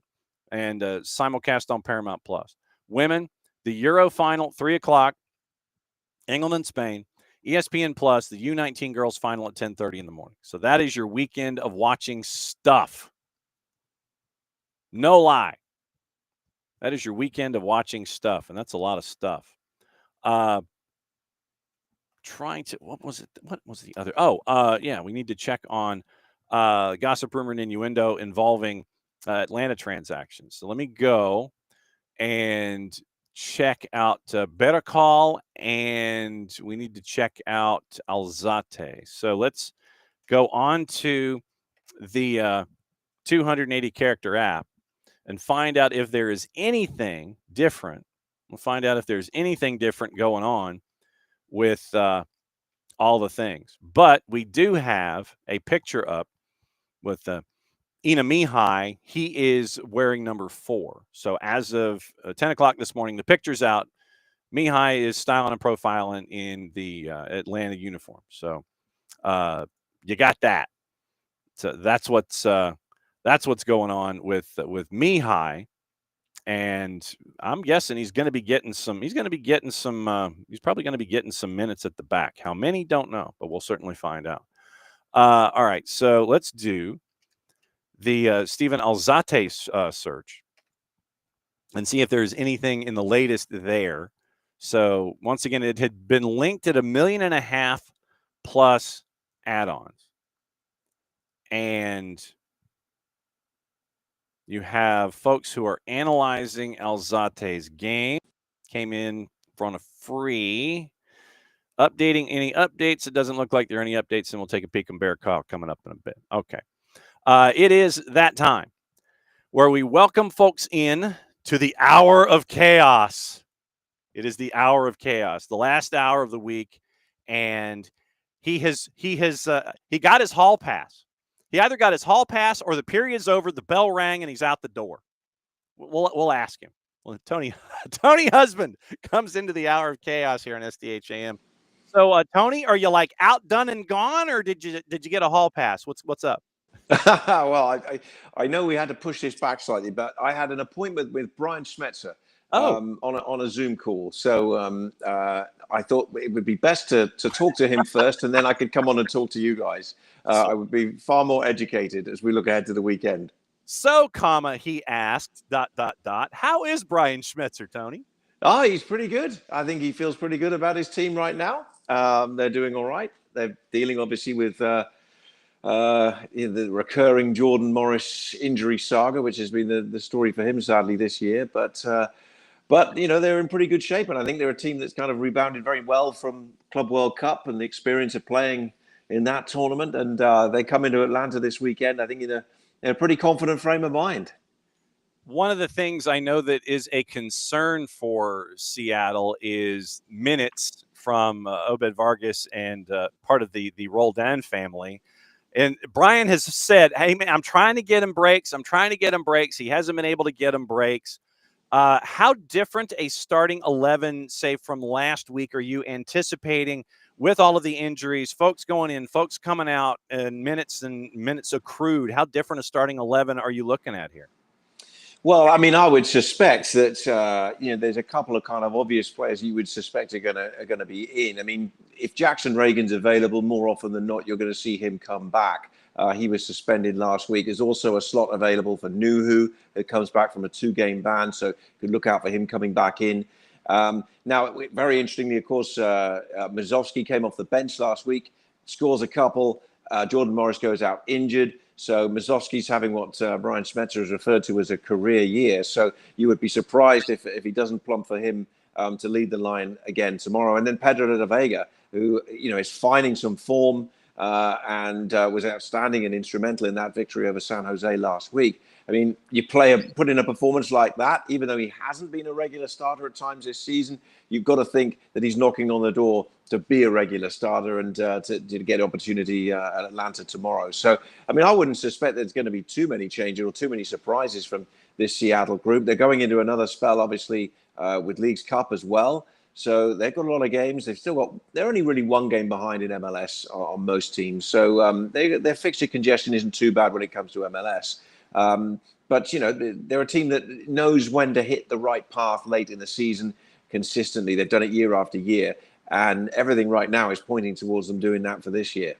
I do have a fixture congestion question for you, and I want to know later on as we go how you were able to navigate everything this summer, because you've had a very, very busy spring and summer, sir. And I want to navigate that in a bit. I've got a question about Jesus Ferreira. And I know that a lot of Seattle fans have been wondering, bruh, I mean, you did this in Dallas, and it seems like it's just a hiccup in Seattle. When you look at Jesus Ferreira and the expectations that were there and what isn't happening, what comes to mind when you've seen his work and not match what it was in Dallas? Yeah, it's an interesting one, and he is a fascinating subject actually to chat about, because he's a player who's got great talent. I'm a huge fan of his ability. I think he's got a great football brain. I saw him in Dallas, called games in Dallas, and saw him more as a kind of goal-scoring player. I think I called his 50th goal in MLS when he was still at Dallas. And then he's come to Seattle. And some people have looked at kind of some of the metrics early in the season and felt, well, he's not adjusting, he's not settling in. I mean, there's always a bit of settling in to be done. I mean, I think Dallas to Seattle, and after his connections with Dallas through the years, this was quite a big move for him as a player and an individual. But I think that actually Seattle would say to you that even when the numbers were not necessarily supporting the argument that he's playing well, actually the things he's doing, they were happy with. They love the vision and the football eye that he has, the ability to find passes, to get out of tight spaces, to do some of that stuff that, I think we all, as I said, we thought of him at Dallas as goals. I think that was our one thought on him. But they're seeing a lot more than that. And they're not always the things that the metrics always will pick up, because if it doesn't lead to a goal, but if it's a key pass or if it's a key piece of defensive work, I know Brian Schmetzer has been very high on how intelligent a footballer he is, how he listens to the instructions about how the defensive side of the ball works. So I think he's starting to grow into this Seattle group. I think it's taken maybe a little bit of time and adjustment, but he's a good footballer. Then you look at someone like Albert Rusnak, who is everybody's favorite secret agent in MLS. And the numbers that he puts up and just the ability that he has just is certifiably insane at times, what he is able to do. Obviously a focal point for folks who are wandering into Mercedes-Benz Stadium. You got to stare at Albert Rusnak, because at times he's the spoke in the middle of that wheel that makes everything function. But at other times he just will light you up if you don't look at him the right way. He will light you up for 2 or 3 in a hurry. That's right. Yeah, he's got that great ability that not too many players have. And actually, if you go through MLS right now, and who's got that ability in the middle of the field there to traverse those skills that you just talked about? He can be a spoke in the wheel, just a little bit deeper, and then he can punish you and be deadly little when he comes forward a bit more. He's got a dual threat. He's got a wonderful finish on him, a great eye again for goal, but also can do some of that other stuff in midfield that are more the domains of kind of 8s and 6s in midfield as well. So great ability, having a very good season. I think Brian Schmetzer felt that really last year was his breakthrough year with Seattle, as he really started to blossom, having moved himself, of course, to the Pacific Northwest a few years ago now. So a player who can cause you a lot of damage. And if he's on and really on it that day, he's going to cause Atlanta some problems as well. All right, since you've read my notes and you mentioned the A word, let's get into Atlanta. And you look at this season, Atlanta fans frustrated, beginning to end. Frustration is there. Expectations not being met. A lot of thought bubbles and question marks in fans' hands, and I'm also sure that they're there at the Children's Healthcare of Atlanta training ground. From what you've been able to see this season leading into this weekend, what are some of your prevailing thoughts when it comes to Atlanta United? Well, I mean, one of the first thought is just kind of like, well, what's happened? I mean, what has gone so wrong? I don't understand this. I mean, back in February, all of us supposedly wise people are asked to kind of put our predictions for the season out there. And I look at the league, and my goodness, it's one of the toughest things you do all year is trying to predict what is going to happen across the kind of almost 10 months of an MLS year. So there you are, sitting at the beginning of February. And you're looking at, you're obviously influenced by how last season ended. You're influenced by what teams have done in the transfer market. You're influenced by changes in coaching, the CV of the coach coming in. And you're thinking, or I'm thinking anyway, this is a team that's going to be up there and contending. And I also, one of the things I always look at back at that time of year is I look at what the fixture list is going to look like for the team. So, for example, I didn't put down Miami to kind of finish right at the top of the East because I thought Club World Cup, Leagues Cup, older roster. I don't know whether they'll still be there right at the end of November and into December. I looked at Atlanta and thought, no Club World Cup, no CONCACAF, no Open Cup, Leagues Cup. But I thought, well, this is a team that, with the investment in the players as well, this team's got to be up there. So unfortunately, there just seems to be a level of dysfunction. It seems to be a team of parts that are not all clicking together. I think you look at the front end and the back end, and there's just the cohesion, for whatever reason, hasn't been there. And I think Ronnie Dyler has pretty much run out of patience now. In terms of giving everybody their fair crack at showing that they're worth to him, and I think we're going to see quite a considerable turnover in the roster in the months and in the next season to come, because he's not come here to be managing in MLS, having won an MLS Cup, and he's a manager that has worked in Europe and could, I'm sure, walk back into Europe if he wants to at any time. He didn't come here to be languishing 13th in the Eastern Conference. He came here to win an MLS Cup. So his patience, I think, is pretty much worn thin with this now. And so the rest of this season is going to be interesting to see how we might get a little bit of insight into how next year is going to look. But then I suspect the start of next season, I'll be sitting there in February again looking at a roster and thinking, well, now surely this is the year because they've changed it and it's much better.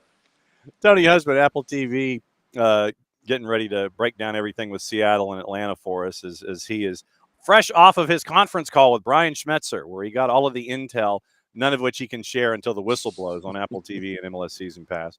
But what we have been able to see this season with Atlanta United, though, you do get the frustration with the higher profile, the higher salaried players, but you've also had the opportunity to see from Atlanta United the development side of it, where a lot of the younger talent has come through. Obviously, you look at the Efrain Morales deal as a part of that, where Efra was viewed as highly as he was, where CF Montreal is 450 plus 350 and a sell-on.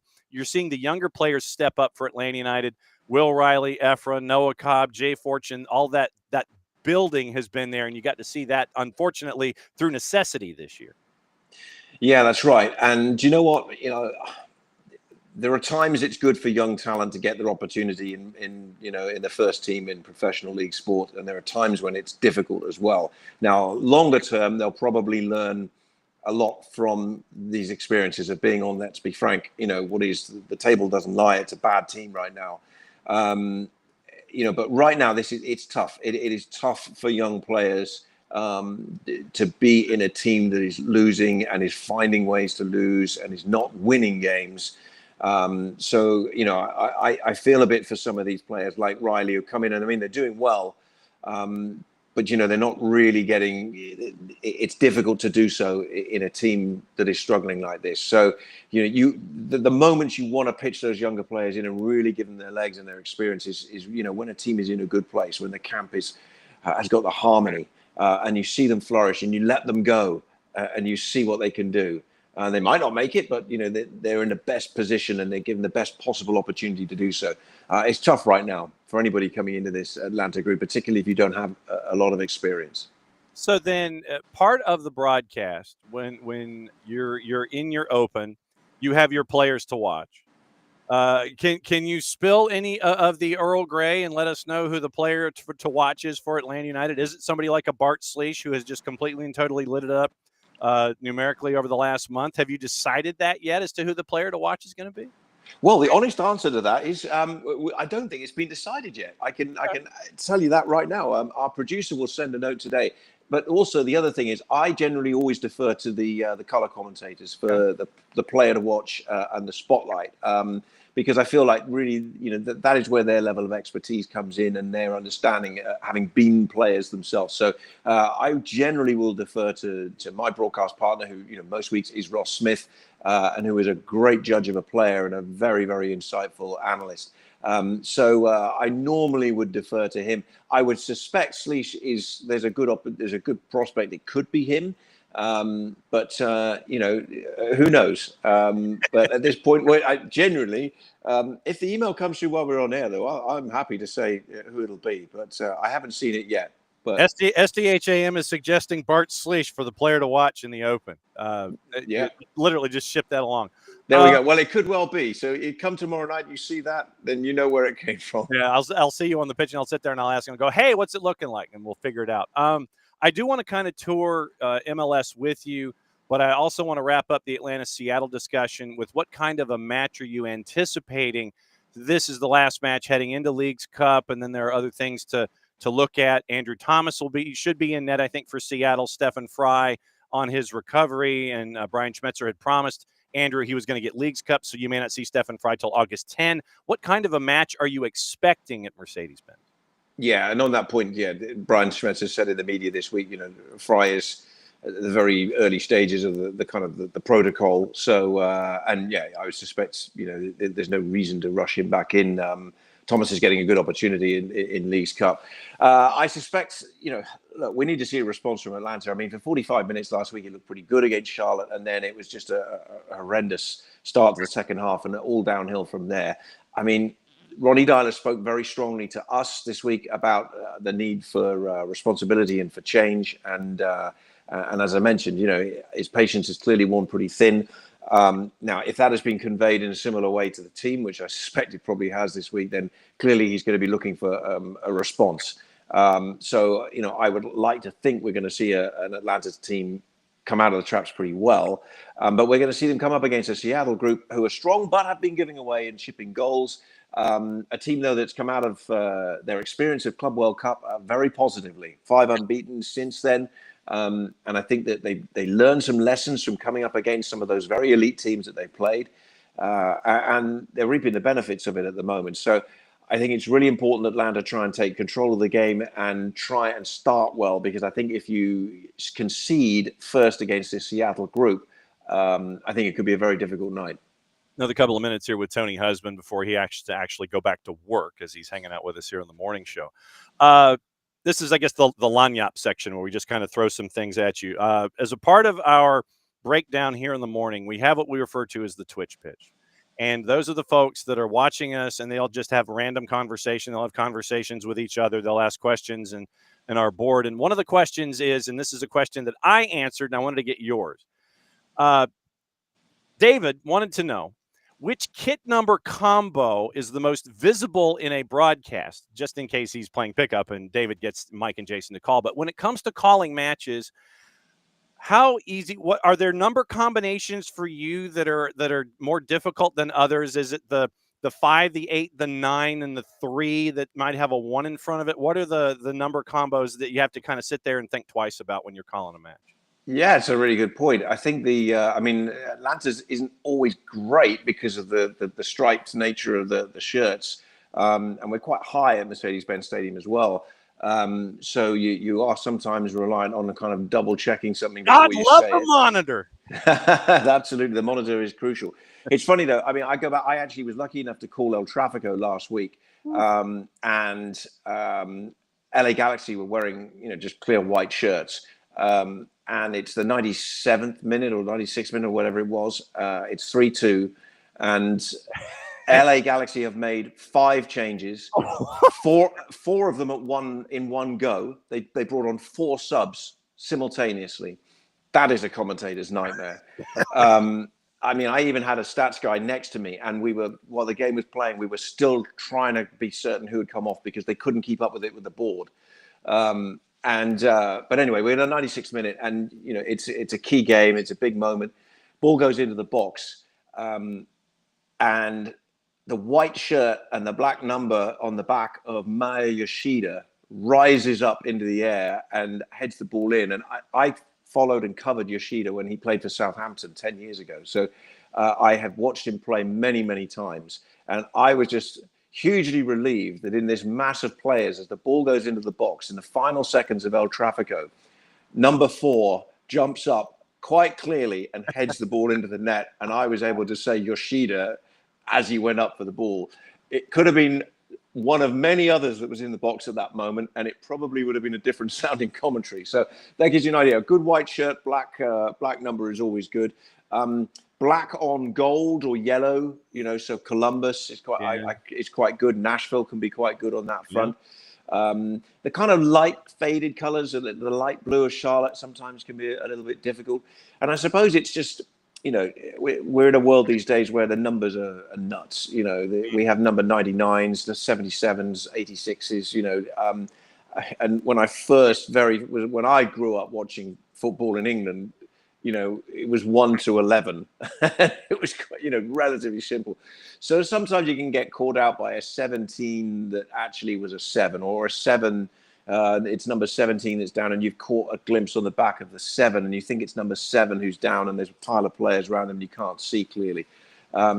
So yeah, I mean, you're getting an insight really there into the life of what it's like to be a play-by-play, because an awful lot of the time you spend is on recognition research, to make sure who's got the ball and who has it and what number they wear. A little trick I have is I have a whole selection of these Sharpies. And before a game, if I have time, I watch the warm-ups, and I'll watch them using a little pair of binoculars or something, and I'll look at the color of the boots players wear, and I'll mark. So if a player's in blue boots, I'll mark that next to his name. A lot of them wear these fluorescent kind of yellow or orange boots. It's hard when the players are wearing white boots because there's no way of drawing white on a piece of white card. Right. But those are all little tricks of the trade to try and help you recognize things, because obviously that ultimately is the most important aspect in many ways, or one of the most important aspects of what I'm doing, is to make sure I'm recognizing the players. Yep, I'm going hairstyles usually. It's hair is a good one. Obviously, love it if a player has his hair dyed blonde for the day. The only problem is I've seen teams in England where every player has done the dyed blonde for the weekend, and you've suddenly got 11 blonde-haired players. Yeah, one more and I'll let you go. Since you mentioned El Trafico, I have to ask you about what it was like in the booth calling the chaos that happened late, where you have a hard tackle on David Martinez, then Segura decides to take his hands and go north of the shoulders. What was it like in that moment of chaos in the booth? It was kind of like the moment of just that was the tipping point of the night. It was just typical chaos. It's funny. I mean, it was my first El Trafico to actually be at and to call. Everyone had said, look, you're going to love it. You're going to see that it's the most intense game in MLS. I mean, I would like now to, I'd like to see an Atlanta Charlotte in the flesh. I'd like to see a Portland Seattle in the flesh, in some of these games. But I think there is an intensity about El Trafico at the moment, which for me right now marks it just slightly ahead of the rest in terms of just the level of kind of edge to the game. I mean, when LA Galaxy arrived at the stadium and went out for a wander onto the field, this is well over an hour before kickoff. The reception they got from the LAFC fans, I actually sent a text to somebody and said, that's the first time I think I've really seen that in America. That kind of, a really, really hostile welcome onto the field. And then when the kind of the chaos ensued late on, there was an almost feeling of predictability about it. Look, we waited, I think, 89 minutes or 90 minutes, and we finally spilt over. And my view on it was really in the call was just like, look, there's going to be so much going on for the next 20, 30 seconds. I kind of almost just laid out and said, and I think I said something like, well, here we go. And then we just let the chaos ensue. And then a little bit like the referee almost did. He had to kind of like, you're going to do what you're going to do. And when it's all done, I've got a collection of cards and they're different colors. And I'm going to start dishing them out. So great experience to do and great atmosphere. And I hope we brought home the atmosphere to people at the end with the drama, because it was an exciting game and proves that, this is not, it's not always about, first v second, third v fourth. And I hope we have the same again tomorrow. These teams are having vastly different seasons, but they're both teams capable of producing memorable moments in front of big crowds and great atmospheres. And as always, we always look forward to the call. And you have officially survived the hour of chaos here in the 10 o'clock on a Friday, where we're getting everybody revved up for the weekend. By the way, behind me that you cannot see, I have an AFC Wimbledon Plymouth Argyle playoff scarf. Oh, I was at that game. And it's back in there. So I just wanted to let you know that it does exist here in the office. That's good. That's good. I was at that game, and Plymouth were absolutely terrible that day, all the way to Wembley, and that's not a place to lose. But well done, Wimbledon, and it's good to see some Plymouth Argyle green down in the deep south. Hey, it's you know me. It's if it's going to be in here, I've driven her crazy with all of the scarves and the office here. Triple rack shower rods. Seriously, that is what has worked back here. They are on the doors and they have made sure everything fits. Thanks for dropping by. You now have the garage door opener. So that link that was sent to you, literally anytime, if you're bored on a Friday, bored any time of the week, you can come in and crash and sit there and say, hey, I'm here and I'm walking and getting coffee or doing whatever. You now have the keys to the kingdom. You can come by any time, Tony. Looking forward to it. I appreciate it. Always good to talk to you, and good luck to Atlanta obviously tomorrow for the rest of the season as well. And I hope there's a few brighter spots as you kind of march towards an era of probably more change. No doubt. We'll see you at MBS tomorrow, Tony. Thanks again.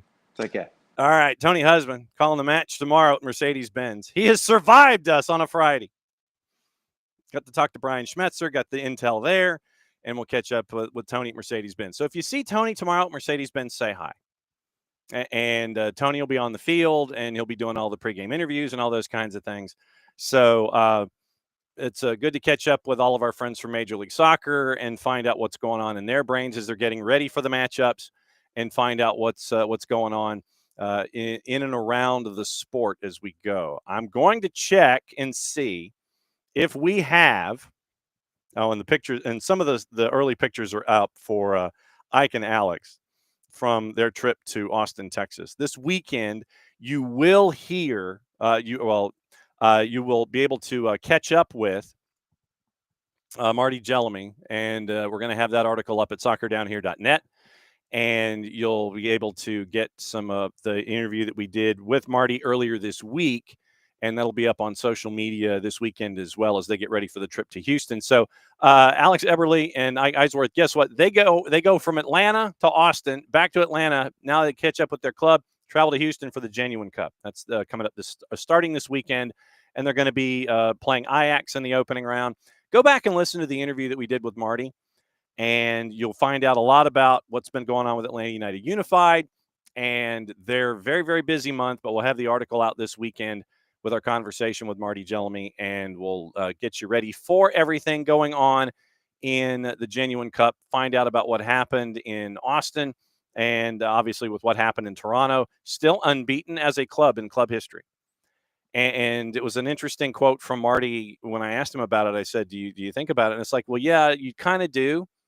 But at the end of the day, it's about other things. I'm paraphrasing, but it's at the end of the day, it's about other stuff.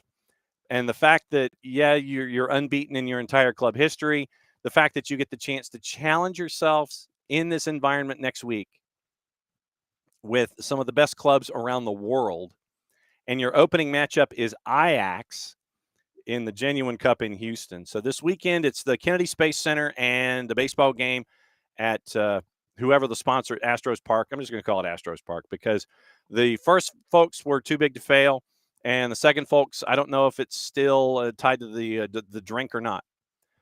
But anyway, early pictures are out with Ike and Alex from their time in Austin, so that's very, very cool. Let's see if we have our assignments for the activity this weekend. So let's see. I believe we do, actually. So let's see if we have match. Yeah, we do, actually. Okay, cool. All right. So it is up to date, and we can actually click on the website. We did that. All right, here we go. Crew in the purple team at lower.com. Timothy Ford in the middle. Oh, that's going to be a fun one tonight. Timothy Ford in the middle. Leah Zarfa and Jeffrey Schwartzel, your ARs. Joshua Encarnacion is your fourth. David Barry, Mike Campminert are upstairs. Revs in Montreal. Chris Penso, Corey Parker. Chris Penso is the man in the middle. Corey Parker, Jeffrey Greason, Sergei Demyanchuk getting a lot of reps. I remember Sergei when he was doing the college scene here and the lower division scene here. Sergei's the fourth. Jorge Gonzalez, Craig Lowry are upstairs. SCD and NYCFC.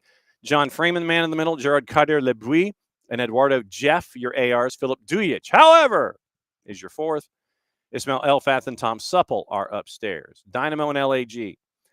Ismail Pekmich is the man in the middle. Kyle Atkins, Matthew Rodman, your ARs. Lorenzo Hernandez is your fourth. Sean Tahini and Claudio Badea are upstairs. LAFC in Portland. Armando Villarreal, the man in the middle. Cameron Blanchard, Megan Mullen, your ARs. Abdu Njai is your fourth. Michael Radchuk and Mike Campminert are upstairs. Mike Campminert doing the daily double, doing crew and purple team, and then turning around and doing LAFC and Portland. San Diego and Nashville.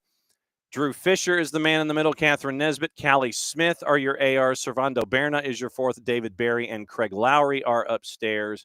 So David Barry goes from VAR from Columbus and the purple team to the being a VAR for San Diego and Nashville. Craig Lowry is your AVAR with the Revs and Montreal, and he swaps out to do AVAR duty for San Diego and Nashville. So your VAR and your AVARs doing double duty for the most part, with the exception of Sean Tahini and Michael Radchuk and Ismail Elfath and Tom Supple. But you do have folks that are VARing and AVARing for both an early night match and a later night match in tonight's activities. So tomorrow, Messi and Friends and FC Cincinnati. Torrey Penso in the middle. Logan Brown, Brooke Mayo are the ARs. Alyssa Pennington is the fourth. John Freeman and Tom Supple are upstairs. I am intrigued to see how Torrey Penso is reacted to as the ref in the middle. So I want to see Torrey Penso and how the players react and respond in turn. Atlanta United, Seattle Sounders. We'll go over Remy Touchon's numbers in a bit. Remy Touchon in the middle. Jeremy Hansen, Matthew Nelson. Alexis De Silva, your ARs, and your fourth. Sean Tahini, Matthew Seam are upstairs. Charlotte and Toronto. B of A, Jair Marufo, man in the middle. Corey Rockwell, Adam Garner, your ARs. Marcus de Oliveira is your fourth. Kevin Terry Jr., Joshua Patlack are upstairs. DC and Austin. Rubiel Vasquez is the man in the middle. Jose De Silva, Ben Pilgrim, Sergi Boyko are your ARs and your fourth. Philip Dujic is your VAR, and Jonathan Johnson is with him upstairs. Philly and Colorado. In Chester, Malik Badawi is your man in the middle. Jason White, Gianni Facchini, your ARs. Ricardo Montero Araya is your fourth. Kevin Stott and Mark Allerton are upstairs. Fire and Red Bulls. Alan Chapman in the middle. Ian McKay, Stephen McGonigal, your ARs. Natalie Simon is your fourth. Jorge Gonzalez and Jeff Mushik are upstairs. All Caps and Minnesota United. Victor Rivas is in the middle. Justin Howard, Nick Balser, your ARs. Rosendo Mendoza is your fourth. Ismail Elfath and Andrew Bigelow are upstairs. RSL in San Jose. Pierre-Luc Lozier in the middle. Stefan Tanaka-Freund, Eric Weisbrod, your ARs. JC Griggs is your fourth. Katja Koroleva and Claudia Badea are upstairs. Vancouver and Sporting. Lucas Zapala is the man in the middle. Mike Nickerson, Kevin Locke are your ARs. Iwan Jakansky is your fourth. Kevin Stott and Jonathan Johnson are upstairs. Now, let's go back. Remy Touchon. I think it's Who Scored, isn't it? It's Who Scored that gave us the ref numbers, I think. No, it's not Is it Who Scored? I thought it was referees. Let me see. Referee statistics. No, I did not mean reserve. Stats, teams, details, live scores, previews, news, top facts, free bets, telling it. No, what did I do? Was it? I thought it was Who Scored. MLS, ref, foul, numbers. I forget what it was, but hang on, numbers. MLS ref foul numbers. Was it Who Scored? I'm trying to think where it was.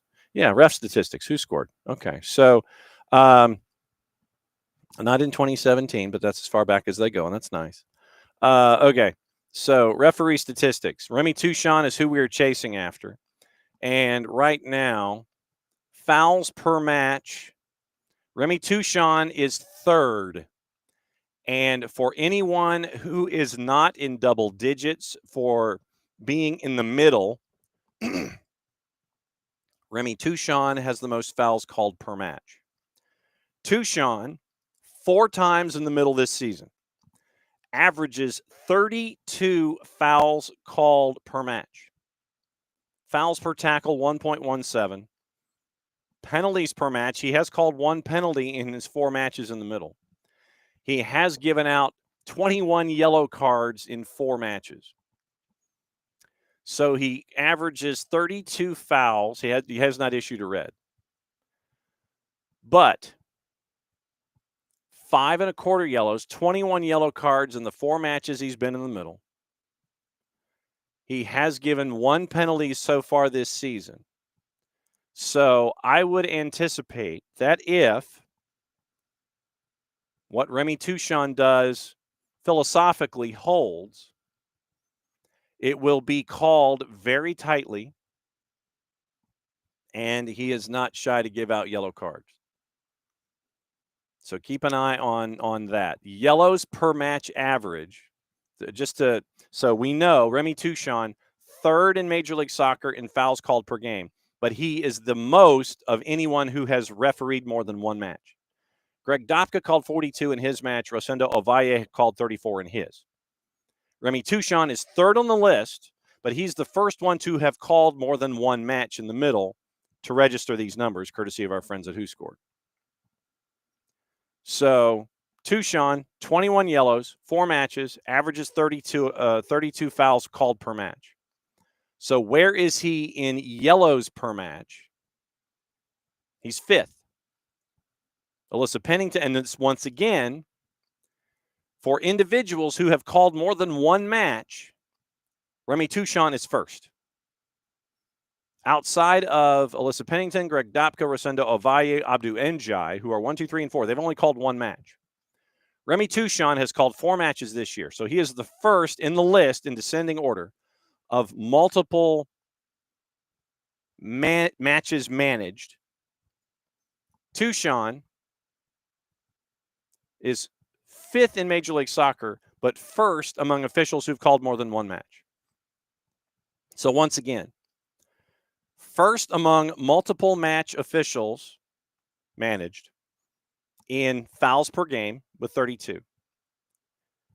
And he is first in yellows per match for individuals who have called more than 1 match. Pennington, Dopka, Ovalle, Njai, they've only called 1. Remy Touchon has called 4. He is at the top of the charts in yellows per game, top of the charts in fouls per game, per match, what have you. Now, obviously, that's going to be somewhat skewed when it comes to averages and fouls and everything. So out of 35 that have called a match in the middle this year, he is obviously down the list. He's 27th, but that's because he's only called 4.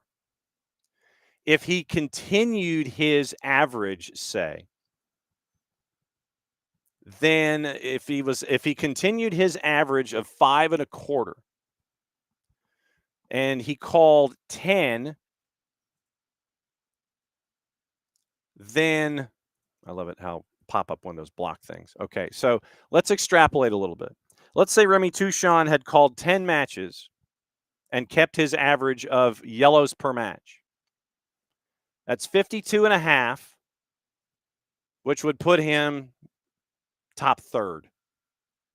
If he was someone who called 15, say John Freeman, if you put 15 in there, so 15 and 5.25, you are talking about somebody who's top of the charts in yellow cards. If he called if he called in double digits, if he called in high double digits, then you're talking about somebody who's at the top of the charts. 5.25 times 12 is 60. And what's a quarter of? So 63. So if he called 12 matches, he'd be top 10. So expect a lot of fouls. Expect a decent amount of yellow cards. If Remy Touchant sticks to type, that's what you're looking for. So if Remy Touchant sticks to type, then that's what you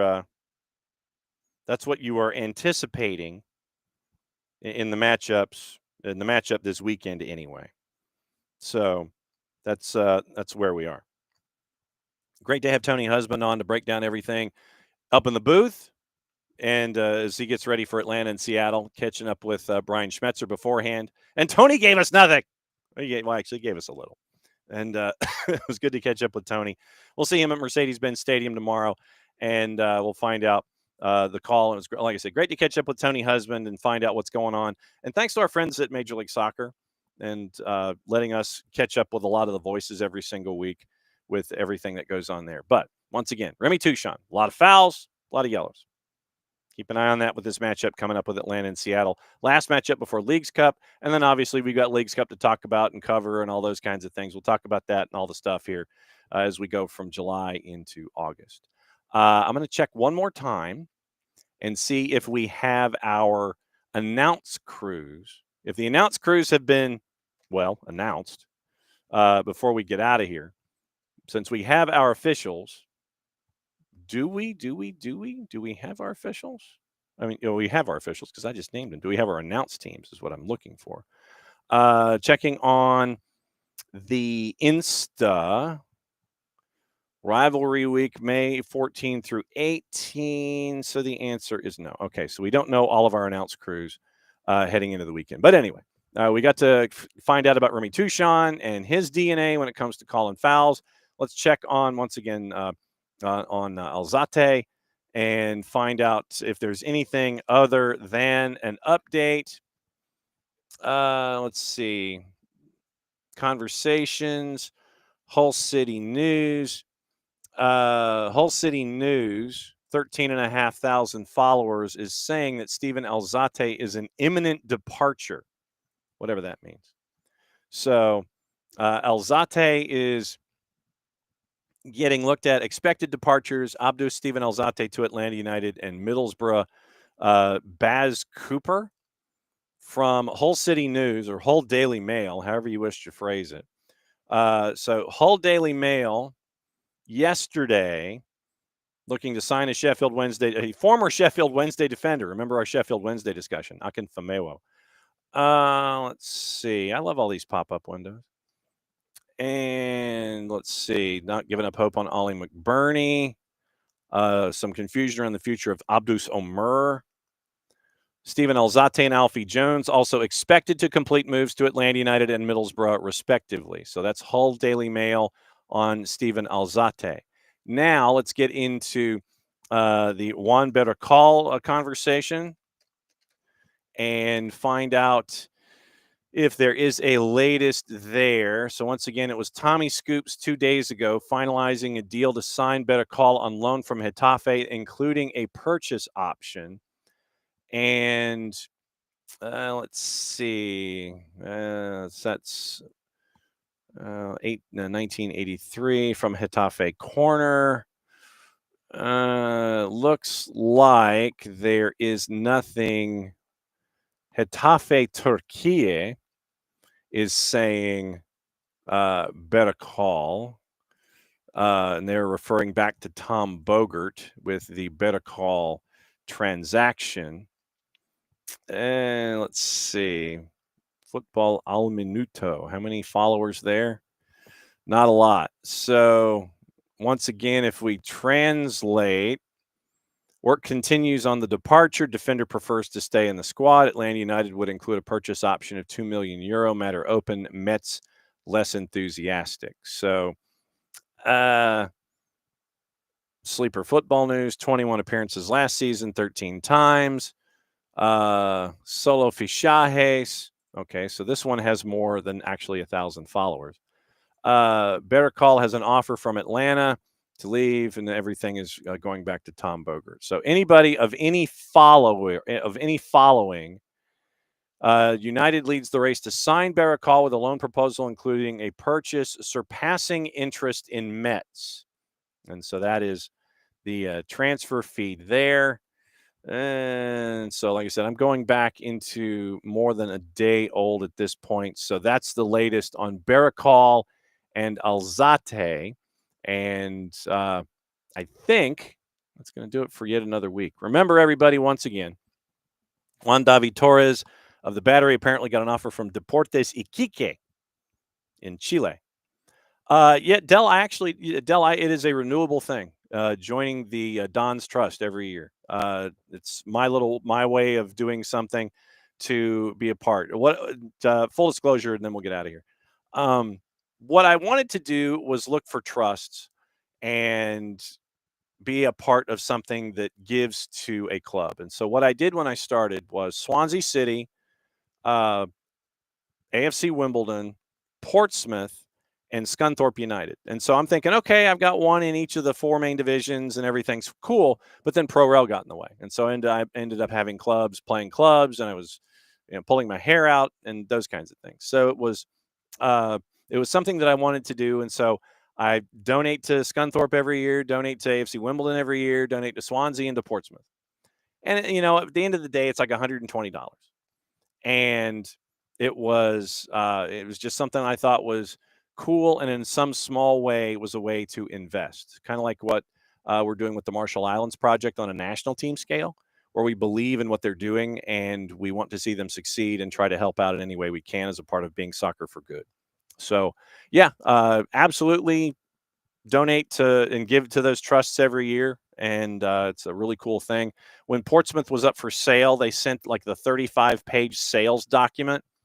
When Michael Eisner was trying to buy them, the guy that used to run Disney, I voted no because it didn't say anything having to do with the youth programs.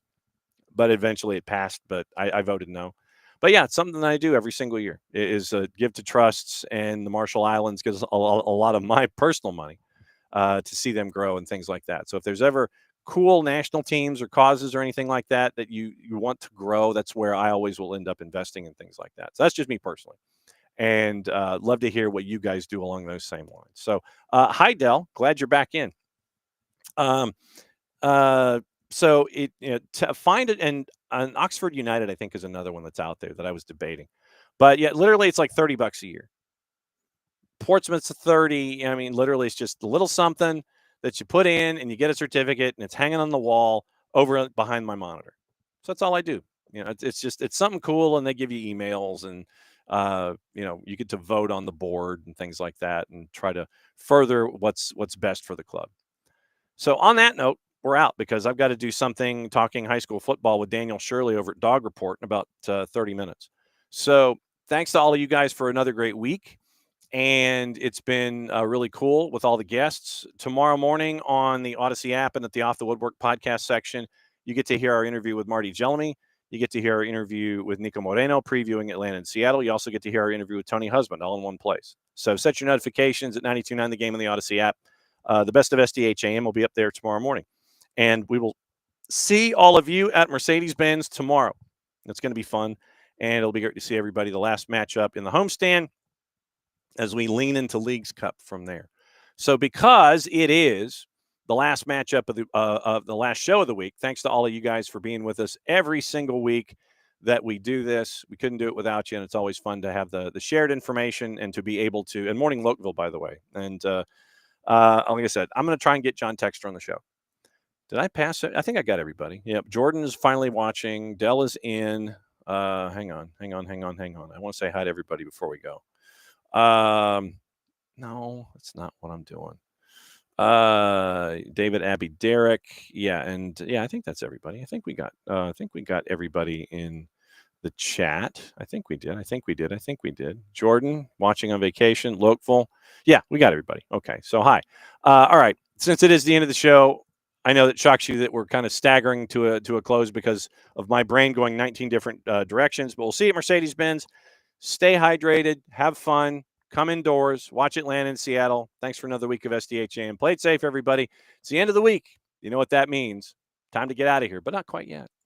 The war was on.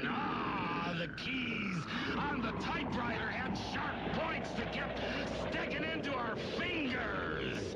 The dictating equipment started asking us questions, and our beepers sent electric shocks just through our body like a cattle prod. Out in the warehouse, the trucks kept banging into the docks, not even thinking about stopping. Oh, our frail bodies were strapped to the chairs, and our chairs were chained to the desks. Our pleas for justice were ignored, and the end seemed near. But we busted our slave drivers' little bitty balls. We've charged out of their brick fortress, the streets of